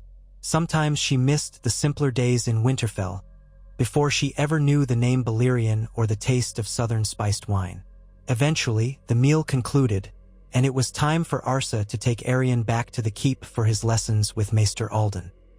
Rhaenys accompanied them part of the way, teasing Aeryion about the dragons he'd seen, while Visenya and Aegon remained behind to inspect more of the pit's defenses. As they exited into the bright afternoon, Arsa shielded her eyes against the sunlight. The city below beckoned, a mass of rooftops and winding streets. No matter how many times she gazed upon it, she never quite forgot that all of this had sprung up because of one momentous decision in the godswood at Winterfell, when she agreed to wed the Conqueror rather than see her homeland burned. Over the next year, Arsa's days fell into a steady rhythm of governance, child-rearing, and cautious diplomacy. She dispatched letters to Winterfell, where her brother Brandon Stark oversaw the north as warden. She exchanged cordial notes with the Princess of Dorne. By now, old Maria Martell had passed on, and her descendants carried on the tradition of nominal fealty to the Iron Throne while maintaining their own Dornish ways. Arsa believed that bridging the distances of the realm required more than just ravens and parchment. It needed genuine trust. She gave gifts of northern furs to the Martells, and in return, they sent her vials of rare Dornish perfumes.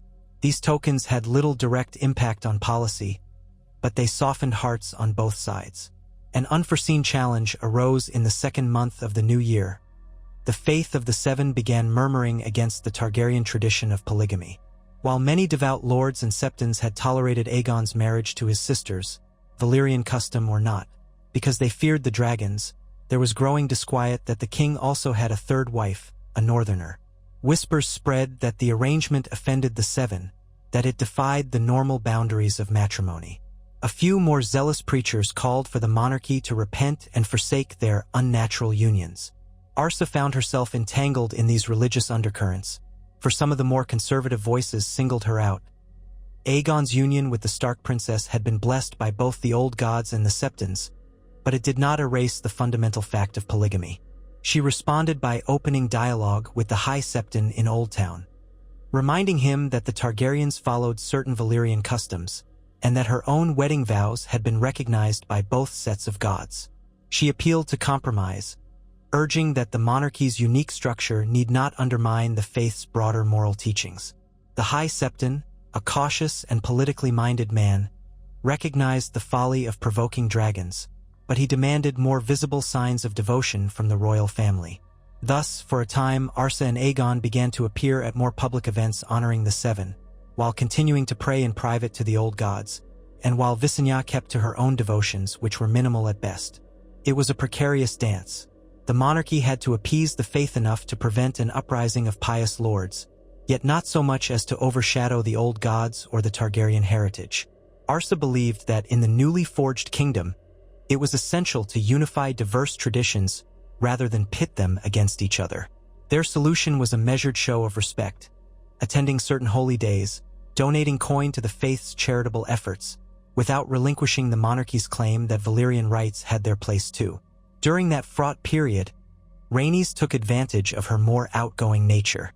She visited septs across the Crownlands, distributing alms and listening to common folks' grievances, thus placating many who might otherwise have been riled by traveling septons preaching against the crown.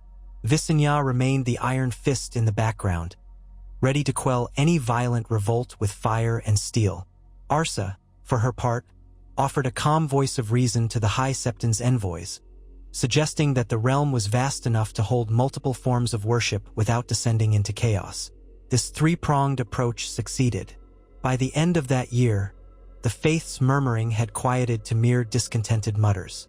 Yet the realm was never devoid of trouble. In the Riverlands, fresh unrest brewed when some local lords quarreled over boundary lines that had shifted since Aegon's conquest. House Tully tried to mediate, but the dispute escalated to scattered violence along the Red Fork. A Targaryen envoy was dispatched, accompanied by a small number of royal soldiers. To signal that the monarchy was serious about impartial justice, Arsa sent Brandon Snow, whose northern heritage was above local politics, to oversee a settlement. The presence of a direct representative from the Starks, and thus the crown, helped restore peace, albeit tenuously. It was precisely for these sorts of tasks that Aegon had insisted the North hold a seat at court, so that no single region could ever claim the crown was partial to another. Amid these lesser crises, life in King's Landing continued its grand experiment of forging a new capital. Blacksmiths from the Westerlands set up shops next to Cohoric leatherworkers and Dornish wine merchants. The people learned to live cheek by jowl with varying degrees of harmony. Watchmen patrolled the streets, trying to keep the peace. More refugees from distant wars in Essos trickled in, some seeking to start anew in the rumored City of Dragons. Inns and brothels multiplied in the shadow of the Red Keep, drawing in sellswords, traders, and outlaws turned legitimate. Through it all, Arsa's presence lent a veneer of approachability to the crown. Where Aegon was the aloof conqueror and Visenya the stern guardian, the Wolf Queen sometimes ventured into the city with only a handful of guards, speaking with shopkeepers and the poor, ensuring that the bread distribution she had mandated actually reached those in need. News of these visits spread, earning her the affectionate nickname the Good She-Wolf among the street urchins and fisherfolk. As the children grew, their personalities emerged in ways that both amused and concerned the royals. Prince Aeryion was lively, curious, and brave to a fault. He spent hours pestering knights in the yard to show him sword moves, and on more than one occasion tried sneaking off to see the dragons by himself. He had a habit of climbing anything that looked even remotely climbable: balconies, walls, piles of lumber, leaving the household guards constantly on alert. Yet he also displayed a strong sense of compassion. He once brought a wounded cat home, insisting the maester fix it. On the other hand, Princess Riella showed a calmer, shyer disposition. She loved stories and songs, would sit quietly for hours turning pages in illuminated manuscripts, and sometimes tried to emulate Rhaenys' singing voice. Her hair remained dark, more Stark than Targaryen, but her eyes shimmered with an otherworldly violet hue that spoke of her father's blood. She was thoughtful, often gazing at passing clouds or the shape of leaves, as though pondering mysteries beyond her years. And then there were Aegon's other children by Rhaenys and Visenya. Princess Aelora, Rhaenys' daughter, was a spirited girl who took to dragon riding as soon as she was old enough for a smaller mount. She adored her half-siblings and joined them often in their lessons, though she was far more excited by the prospect of flight than by reading ancient tomes. Magon, Visenya's son, was quieter, more brooding even as a child, with a fierce temper when provoked. He had an intensity in his gaze that hinted he might have inherited both Visenya's iron will and some measure of the wilder Targaryen tendencies. Yet the siblings mingled without obvious rivalry, thanks in part to Arsa's gentle guidance and Rhaenys' unwavering efforts to foster unity. The realm's future took shape in that small nursery. Children of ice and fire, children of Valyrian tradition and northern heritage. Arsa often reflected how, in times past, multiple heirs might have spelled inevitable civil war. She prayed that love, or at least familial bond, would hold them together. She took comfort in how Aegon insisted that Aeryion was the recognized heir, and that the rest would be his siblings and advisors, not his rivals. Of course, no one could know how the children would feel once they were grown, but the seeds of kinship were planted early. In the 10th year after the construction of King's Landing began, tragedy struck the far north. A series of savage raids by wildlings across the wall decimated several small villages near the Gift, the swath of land meant to supply the Night's Watch. Whispers reached the royal court that a new leader had arisen among the free folk, a charismatic raider or self-styled king beyond the wall. While such threats were not unheard of, the scale of the raids alarmed Brandon Stark. He sent urgent ravens south, requesting both men and supplies to reinforce the watch and protect the northern border. When this news arrived, Aegon convened a great council in the Red Keep. Lords from across the realm gathered, some chafing at the idea of sending men to the far north for a threat they deemed minor. Others recognized that if the monarchy let the wildlings wreak havoc in the north, it would undermine their claim of protecting all corners of the kingdom. Arsa, deeply troubled, pressed for swift assistance. She reminded the assembled lords that winter spared no one, and that the free folk might descend further if unchecked. The only question was how many resources to commit. Aegon's sisters offered different perspectives. Rhaenys, ever adventurous, volunteered to fly Meraxes north to scout the wildling movements. Visenya bristled at the notion of sending a queen into such danger, but Rhaenys insisted that a quick flight of reconnaissance might save countless lives. Arsa found herself torn. Part of her wanted to protect her friend and sister queen, yet she knew the north needed immediate information. In the end, with Aegon's reluctant blessing, Rhaenys set off on Meraxes, accompanied by a modest retinue on the ground. Arsa promised to send additional supplies and to coordinate with Brandon Stark. The departure was swift and dramatic. Rhaenys soared into the sky astride Meraxes, the dragon's silver scales glinting in the sun, while her small entourage of knights and outriders trailed below at a gallop, planning to rendezvous at Moat Cailin. Arsa, standing on a balcony of the Red Keep, watched her sister queen vanish into the horizon, feeling a leaden weight in her chest. The memory of Dorne, where Rhaenys had been wounded by scorpion bolts, flickered in her mind. She prayed the old gods and the new would watch over the woman who had become both friend and family. News traveled slowly from the north. Weeks passed without a raven. Arsa tried to remain optimistic, pouring her energy into preparing the supplies that would be sent up the King's Road. Wagons of grain, warm cloaks, spare weapons, and even a small cadre of soldiers from the Crownlands. The High Lords debated how many men they could spare. The Vale offered some support, as did the Riverlands, but only to a point. Aegon had to balance the demands of the entire realm, for pockets of banditry and local squabbles still required a royal presence. Tension simmered. Some lords sneered that the North should defend itself if it was so proud. Others, remembering the direwolf banners that had ridden beside the Targaryen dragon in the conquest, insisted that the alliance was too valuable to neglect. Finally, after nearly a moon's turn, a raven arrived. Rhaenys had reached Winterfell. She wrote that the situation was dire. A large force of wildlings, rumored to be in the thousands, had massed beyond the wall. They were led by a man called Ryk the Mighty, who claimed to unite various tribes under a single banner. Scouts said the wildlings possessed giant allies and had stolen siege equipment from the ruins of old forts. The Night's Watch was outnumbered, its ranks thinned by decades of neglect. Rhaenys had flown Meraxes beyond the wall, glimpsing huge encampments hidden in the snow. She called for immediate reinforcement of the watch, or else the free folk might push past the wall when winter deepened. This was enough for Aegon to act decisively. He summoned the realm's war council, decreeing that a royal expedition would move north to bolster the Night's Watch. Visenya, eager to safeguard Rhaenys, prepared to fly Vhagar north. Aegon himself intended to lead a ground army, partly as a demonstration that the king protected all his subjects, partly to ensure the host was organized effectively. The question arose, should Arsa remain in King's Landing with the children, or accompany her husband and father's people? Arsa felt the tug of duty. As a Stark by birth and Targaryen by marriage, she yearned to stand with the North. Yet Aegon worried for her safety. In the end, she convinced him that her presence would bolster northern morale, that she could help negotiate with the local lords, and that she would stay behind the lines if true battle loomed. By mid-autumn, the royal expedition began its march.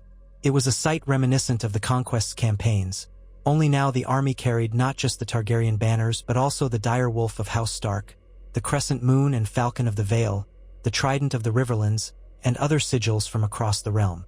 Knights in gleaming armor rode beside leathery-faced northern scouts, and the supply wagons stretched for miles. Dragons soared overhead.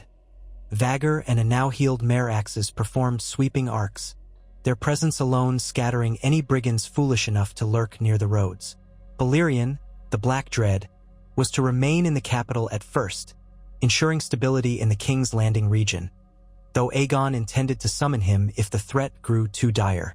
Arsa traveled near the front, alongside Aegon. Her children were left in the care of trusted guardians. Prince Aeryion had protested mightily, but he was too young for such a campaign. The boy had only 7 name days. To bring him near potential battlefields was out of the question. Arsa felt a pang of guilt leaving him behind, but the realm demanded sacrifice. She sent him letters whenever she could, urging him to practice his lessons and to be kind to his siblings. Crossing the neck, the expedition beheld the moat Kaelin fortress rising from the bogs, its ancient towers worn by centuries. Here, Rhaenys awaited them with a small portion of the northern levies. She looked tired but resolute, her cheeks flushed red by the northern winds. When she embraced Visenya and Arsa, relief shone in her eyes. She recounted how she'd flown multiple times beyond the wall, observing encampments of wildlings that spanned miles across the icy wastes. Brandon Stark had already sent whatever men Winterfell could spare to the watch, but it still seemed insufficient. They made haste up the King's Road. As they traveled, the days grew shorter, the air colder. Camps at night were lit by large bonfires, and more than once, the army was harried by sudden gusts of snow flurries, early heralds of winter's approach. Arsa found herself strangely comforted by the northern chill, though she also worried how the southern men would fare if the weather worsened. She spent many evenings conferring with northern lords about supply caches, frostbite prevention, and safe routes to the wall. Soldiers from the Reach and the Westerlands grumbled but pressed on, aware that the king himself was with them, leading by example. At last, they arrived at Winterfell. The castle's walls welcomed them with the warmth of its hot springs, steaming in the frosty air. Brandon Stark emerged to greet them, his breath misting. Arsa rushed into her brother's arms, relieved to see him well despite the tension etched across his face. They exchanged updates, confirming that while the Night's Watch still held the wall, the wildlings were gathering ominously. A meeting of war leaders convened in Winterfell's Great Hall, the hearths blazing to offset the biting wind.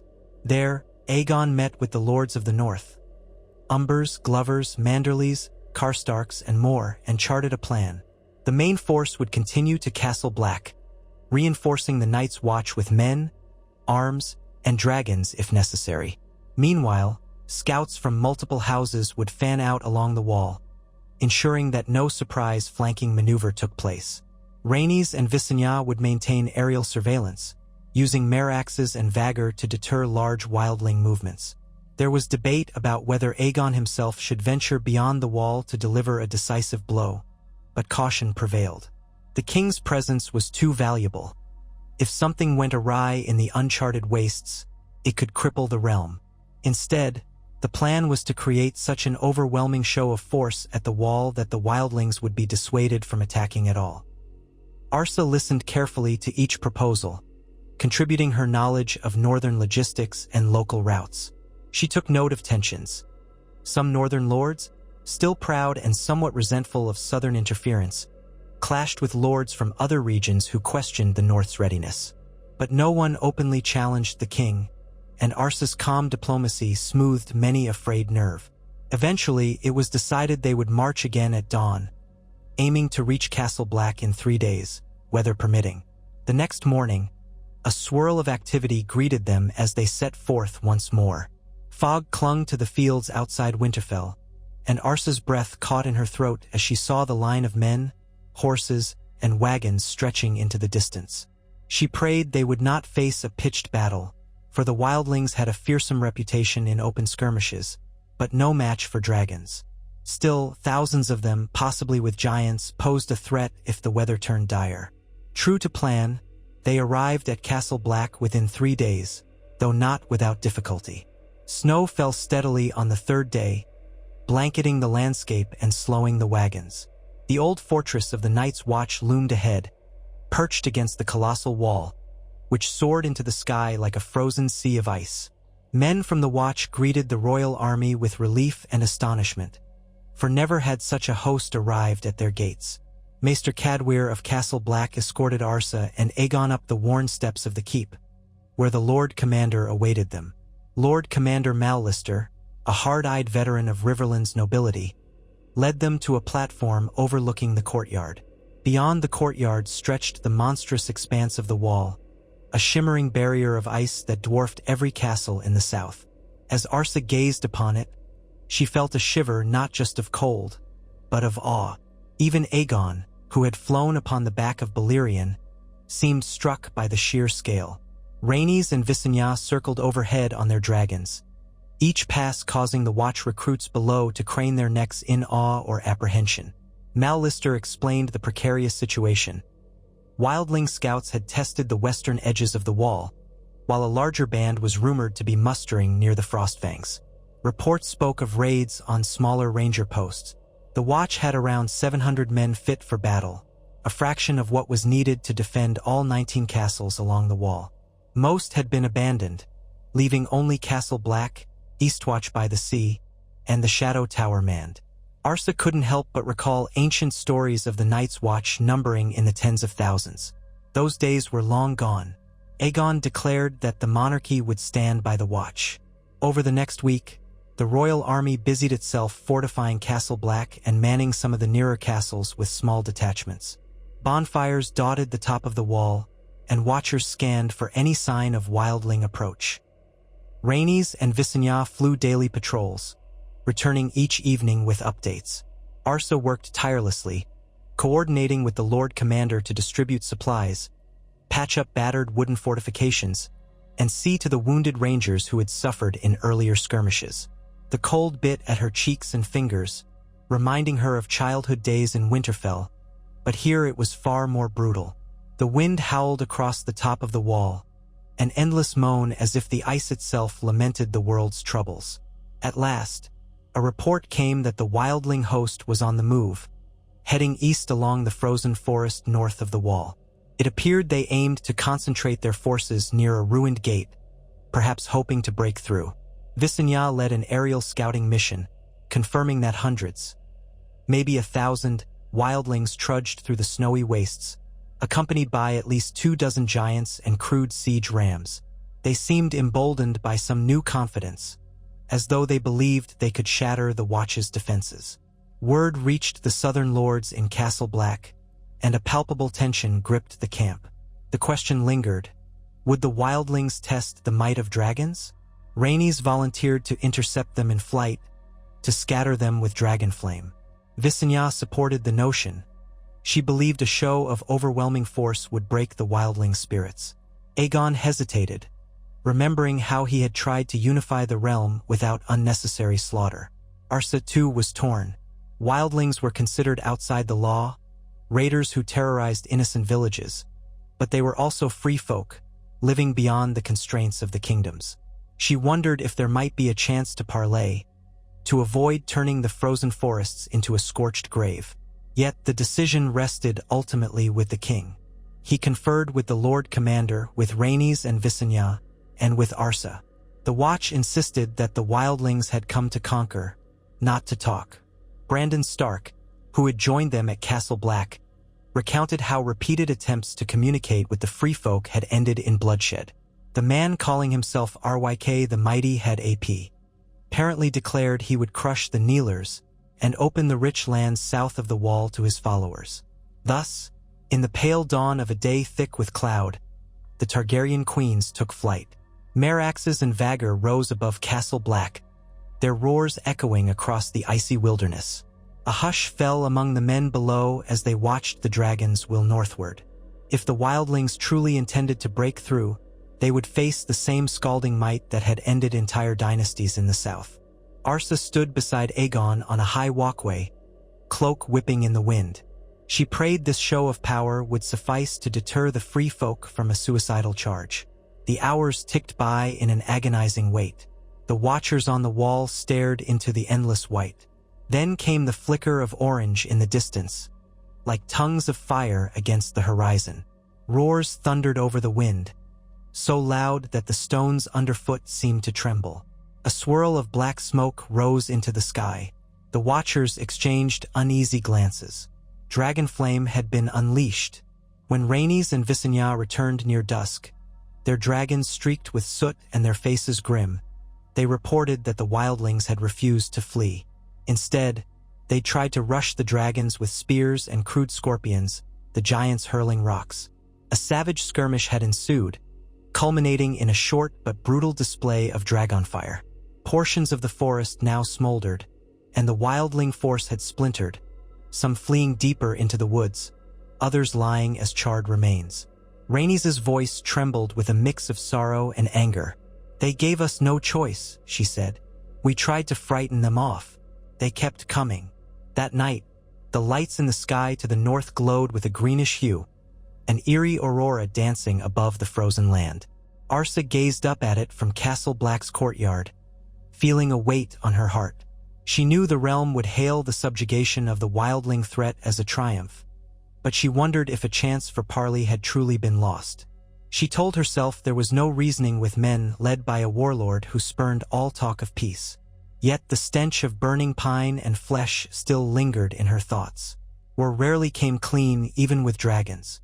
In the days that followed, the remnants of the Wildling host scattered. Some small bands tried attacking other sections of the wall, but the combined Watchers, armed with fresh supplies and bolstered by Targaryen soldiers, fended them off. Giants that survived withdrew into the mountains. Ryk the Mighty was never found, though rumors persisted he had been immolated in the initial onslaught. The Watch mounted a series of cautious forays beyond the wall, discovering abandoned camps, half buried by snow and blackened by dragonflame. At last, it appeared the immediate threat had ended. Aegon called a council within Castle Black to determine what came next. Some lords demanded an incursion beyond the wall to punish the free folk, but Arsa argued that the Wildlings were in retreat, and a protracted campaign in the frozen wastes would cost more lives than it was worth.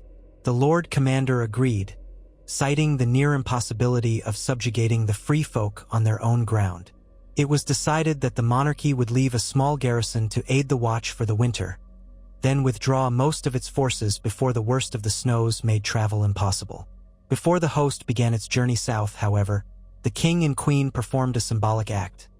They stood at the top of the wall, near the Great Winch Elevator, and pledged that the Iron Throne would honor its obligation to protect the North and support the Night's Watch. Arsa felt the bitter cold slicing at her cheeks as she stood with Aegon, the wind threatening to tear the cloak from her shoulders, but she raised her voice so all could hear. "We stand together, so that the darkness beyond these lands may never again threaten the realm of men." 1,000 men cheered below, though many more simply shivered. Brandon Stark was there, nodding solemnly, a hint of pride in his eyes. The moment would be recorded in the annals of the Watch as a reaffirmation of the vow that Bran the Builder once forged with the Night's Watch. The march back to Winterfell was less fraught, though winter's grip tightened. Aegon decided to station himself and part of the army at Winterfell for a short while, waiting out the harshest weeks before returning to King's Landing. Arsa was grateful to see her ancestral home again, though the ghost of her father, Torren Stark, seemed to linger in every corridor. She reconnected with old friends among the servants and stewards, visited the crypts where her father's effigy kept silent watch, and introduced more of the southern knights to the wonders and pitfalls of the north. With the Wildling threat abated, Rhaenys and Visenya flew back south once the roads threatened to be sealed by snow, leaving behind a handful of dragon's eggs to keep warm in Winterfell's hearths, a symbolic gesture that the dragon's flame would stand watch even in the cold. Aegon and Arsa remained a while longer, enjoying an odd interlude of domesticity. Snow blanketed the courtyard, and at times they would walk together along the ramparts, speaking of the future of the realm and their children. The north, though cold and stark, had its own quiet comfort that reminded Arsa of simpler days. When the storms finally relented enough for safe travel, Aegon and Arsa departed Winterfell with the bulk of their southern levies, bidding farewell to Brandon Stark and the lords who had joined them. The king's road journey was slow, for the roads were icy, but eventually they pushed past Moat Cailin and into the milder climes of the south, where winter had less bite. By the time they neared King's Landing, the fields were still brown and barren, but the air lacked the fierce chill of the north. Upon their return, they were greeted by a city that had soldiered on in their absence. Prince Aeryion, grown taller, ran to his mother's arms. Princess Riella clung to her nurse, shy at first but soon overjoyed to see Arsa again. The rest of the royal family assembled in the Red Keep's Great Hall. Rhaenys, Visenya, and the children they'd left behind. The king's guard saluted, courtiers bowed, and a wave of relief washed over the capital. Tales of the northern campaign spread quickly, painting Aegon and Arsa as protectors of the realm who had faced winter's edge and prevailed.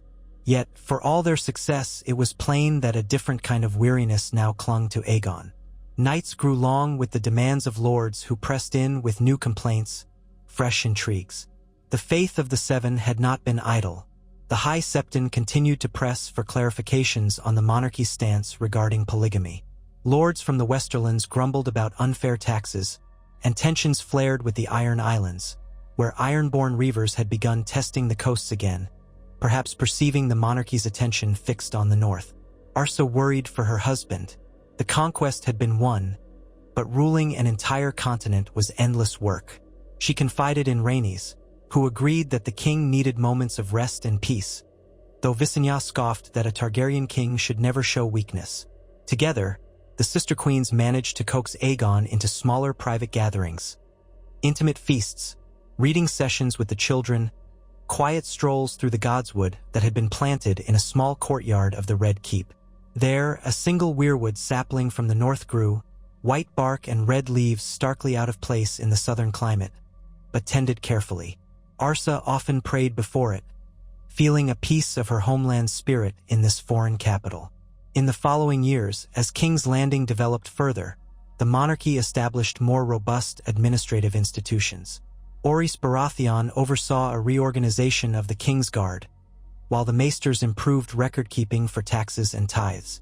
Arsa continued to champion charitable works, ensuring that bread and shelter were provided in the city's poorest districts.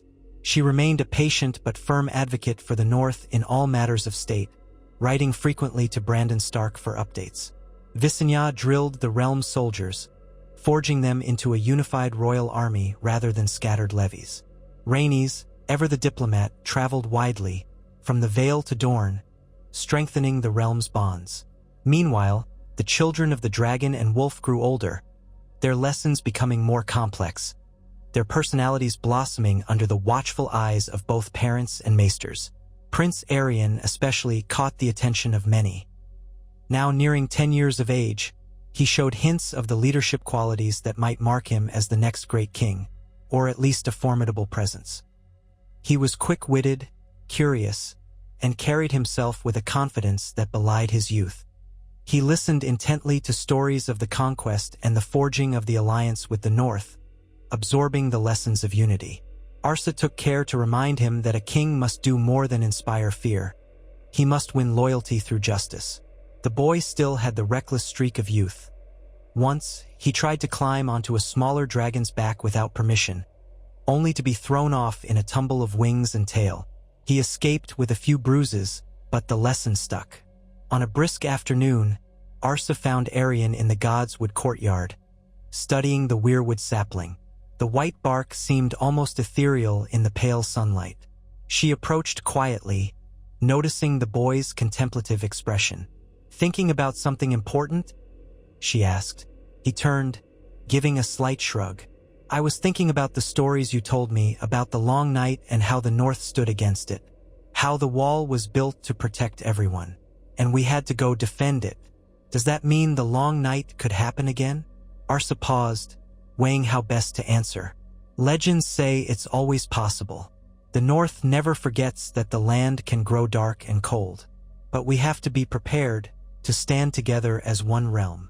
Aeryion nodded, clearly unsure. "Then, if I'm king someday, should I worry more about the North? Or about the lords who bicker? Or about the Iron Islands? Or about Dorne if they rebel again?" Arsa knelt to meet his gaze. "Being king means worrying about all your people, my son. But you won't be alone. You'll have advisors, family, and the memory of how our houses united to guide you." He looked at the weirwood's red leaves, rustling in a faint breeze. "I want to be a good king, like father, but better if I can." Arsa smiled gently, touched by his ambition. "You will be your own king. Just remember to rule with both strength and kindness." She reached out to brush the bark of the sapling. "And never forget the old gods or the new, or any of the traditions that keep our realm whole." Aeryion nodded earnestly. Then, his curiosity returning, He asked a flurry of questions about the old tales, about dragons and direwolves, about how the Targaryen line and the Stark blood could coexist. Arsa answered as best she could, weaving knowledge gleaned from maesters, from her father's stories, and from her own experience of forging an alliance. She hoped these seeds, planted early, would bloom into wisdom by the time Aeryion held true power. As the years unrolled into the second decade of Aegon's reign, Westeros continued to settle under the banner of the unified crown. Though not always peaceful, open rebellions were few. The Ironborn tested the monarchy with raids, but Aegon dispatched a royal fleet to patrol the coast, supplemented by a visit from Balerion, which swiftly subdued their bravado. The faith's protests about polygamy never fully disappeared, but the crown's measured approach and the continued presence of dragons kept them contained. Dorne, restless as ever, occasionally bristled at perceived slights, but the marriage alliances and trade pacts Rhaenys nurtured helped avoid outright conflict. King's Landing grew from a messy sprawl of wooden shacks into a more structured city of stone and timber, its streets gradually paved, its harbor expanded to accommodate larger ships. The Red Keep neared completion, its walls of red stone towering proudly on Aegon's high hill. The Dragon Pit too was finished, housing young dragons and offering them a controlled environment to grow large without terrorizing the populace. Arsa continued her charitable initiatives, ensuring that expansions in trade wealth trickled down to feed and shelter the poor. In these times, the realm began to speak of an era of relative peace. Dragon's peace, some called it, though others whispered it was the wolf's mercy that tempered the Targaryen thirst for conquest. The bards sang of how the Wolf Queen's influence saved thousands of lives, preventing some of the more brutal excesses that might have come from a conquering dynasty. They told tales of how she had convinced Aegon to unify rather than destroy, forging a bond with the North that no foe could break. While some lords muttered that she was too soft-hearted, they couldn't deny the stability and prosperity that graced much of Westeros. Yet, as Arsa well knew, no peace lasts forever in a land shaped by swords and ambition. Rumors occasionally surfaced of pretenders, ill omens, or stirring discontent among powerful houses who disliked the monarchy's tight hold. The children of the Targaryens themselves grew into young people with distinct personalities and desires, each of which might one day influence the fate of the realm. Aeryion remained the acknowledged heir, but Alora, Magon, and Riella each had their own talents and supporters. When Aeryion reached his 13th name day, a tourney was held in King's Landing to celebrate his coming of age as a squire, an echo of the grand affair once held in Winterfell to commemorate his birth. Knights and lords from across Westeros arrived in the capital, eager to win favor from the crown. The city teemed with visitors, tents springing up on every patch of open ground. By then, the Red Keep boasted a completed throne room, its massive doors open to greet the throngs. Arsa stood beside her husband on the royal dais, dressed in formal gray and silver, while Aeryion occupied a seat just below them, giddy with excitement at the spectacle of jousting and feasting. "Remember when you were scarcely bigger than a babe's word, and we held that tourney in Winterfell's snow?" Arsa teased him gently during one of the breaks in the justs. Aeryion gave a sheepish grin. "I remember fragments, but it seems so long ago. Now I can't wait to train for real justs of my own." Aegon overheard and laid a hand on his son's shoulder. "Patience. You'll earn your spurs soon enough. For now, watch and learn from the best." Aeryion nodded, transfixed as two knights thundered down the lists, lances splintering on polished shields.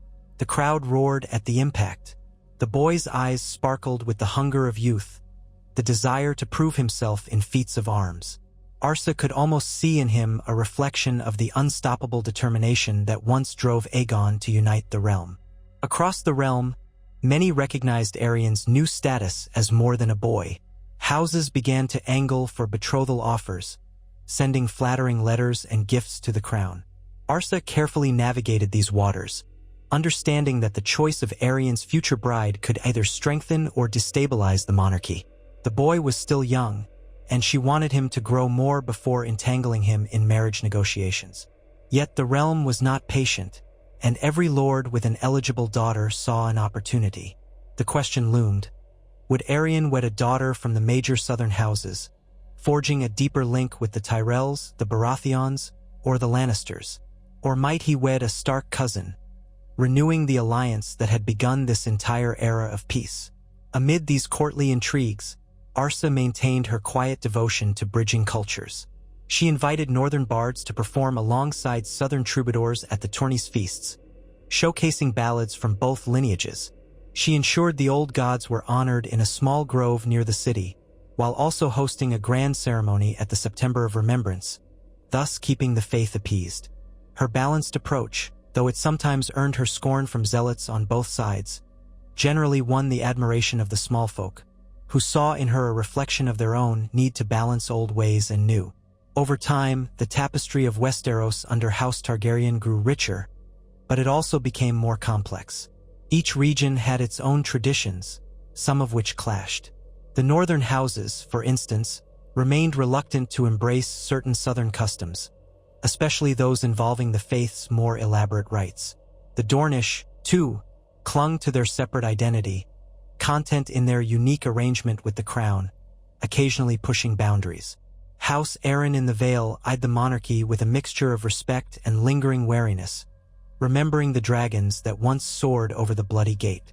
The Stormlords, led by House Baratheon, were staunchly loyal but also fiercely proud, always wanting their share of glory. Through all these simmering tensions, Arsa's presence and the living memory of how the Starks and Targaryens had forged an alliance kept outright wars at bay. There were no illusions of perfect harmony.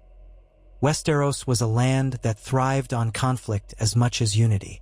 Yet so long as dragons soared overhead, and so long as there was a wolf queen in the Red Keep to temper the realm's impulses, the uneasy peace endured. Late in the evening after Aeryon's 13th name day tourney concluded, Arsa found herself alone in the godswood courtyard. The torches around the keep had burned low, leaving the yard in deep shadow, save for moonlight filtering onto the white bark of the weirwood sapling. She knelt beside it, feeling the cool stone under her knees, and placed a hand on the tree's trunk. It was thicker now, no longer just a sapling but growing into a small yet resilient weirwood. The carved face, done by an old northern retainer, wore a somber expression, its eyes seemingly stained with red sap. Arsa closed her eyes and breathed in the night air, full of salt from Blackwater Bay and faint traces of city smoke. Silently, she thanked the old gods for guiding her steps so far. She thought of her father, of Brandon Snow, of the north that lay far away under the swirling stars. She prayed for the children of the realm, that they might inherit a kingdom better than the one torn by petty wars and old hatreds. She prayed that dragons and wolves would stay united, forging a future where the great other, the dreaded icy darkness of ancient tales, would never find purchase in the realm of men. And though she heard only the wind in the leaves, she took it as a gentle murmur of assurance, a faint promise that her vow to unite ice and fire was not in vain. Rising slowly, she turned to see Aegon standing a short distance away. He had come quietly, not wishing to disturb her, but the crunch of gravel under his boots gave him away. His gaze was soft in the moonlight, his silver-gold hair faintly luminescent. He approached and gently took her hand. "You pray as if the fate of the world rests on your shoulders," he murmured. She leaned into him. "Perhaps it does in some small way. The old gods have a long memory." He brushed a stray lock of hair from her face. "You've given this realm more peace and hope than any warlord or conqueror ever could. I see that every day in how the lords speak of you, how the small folk look at you. They know we rule with compassion as well as might." Arsa exhaled, releasing some of her tension. "We do what we can, but peace is delicate, Aegon. It won't last forever. One day storms will come, whether from beyond the wall, across the sea, or from within. We must ensure our children carry the same torch of unity." Aegon nodded, his gaze drifting to the weirwood face. "We will teach them, and they will be better, as all children should strive to be." He squeezed her hand. "You've taught me that, Arsa, by wedding me, by standing at my side, you bridged two worlds. Our children can do the same for generations to come." A hush settled over them as they stood side by side in the courtyard. Above, the sky revealed a scattering of stars, and the moon bathed the red keep's high walls in silver. The weirwood's leaves rustled softly in the mild breeze. Somewhere in the distance, the faint roar of a dragon carried over the city, perhaps Meraxes or Vagr circling the night sky. Westeros slept, mostly at peace under a monarchy that tried, against the odds, to balance the fiery power of Targaryens with the enduring honor of Starks. In the years that followed, ballads would celebrate that moment.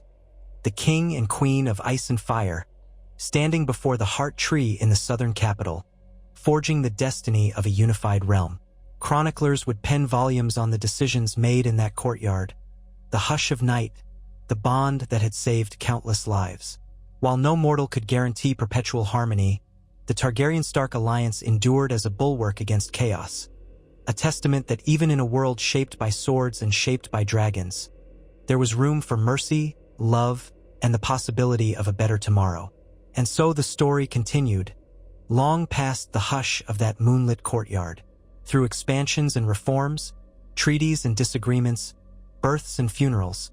The realm marched on beneath the banner of the three-headed dragon entwined now with the gray direwolf.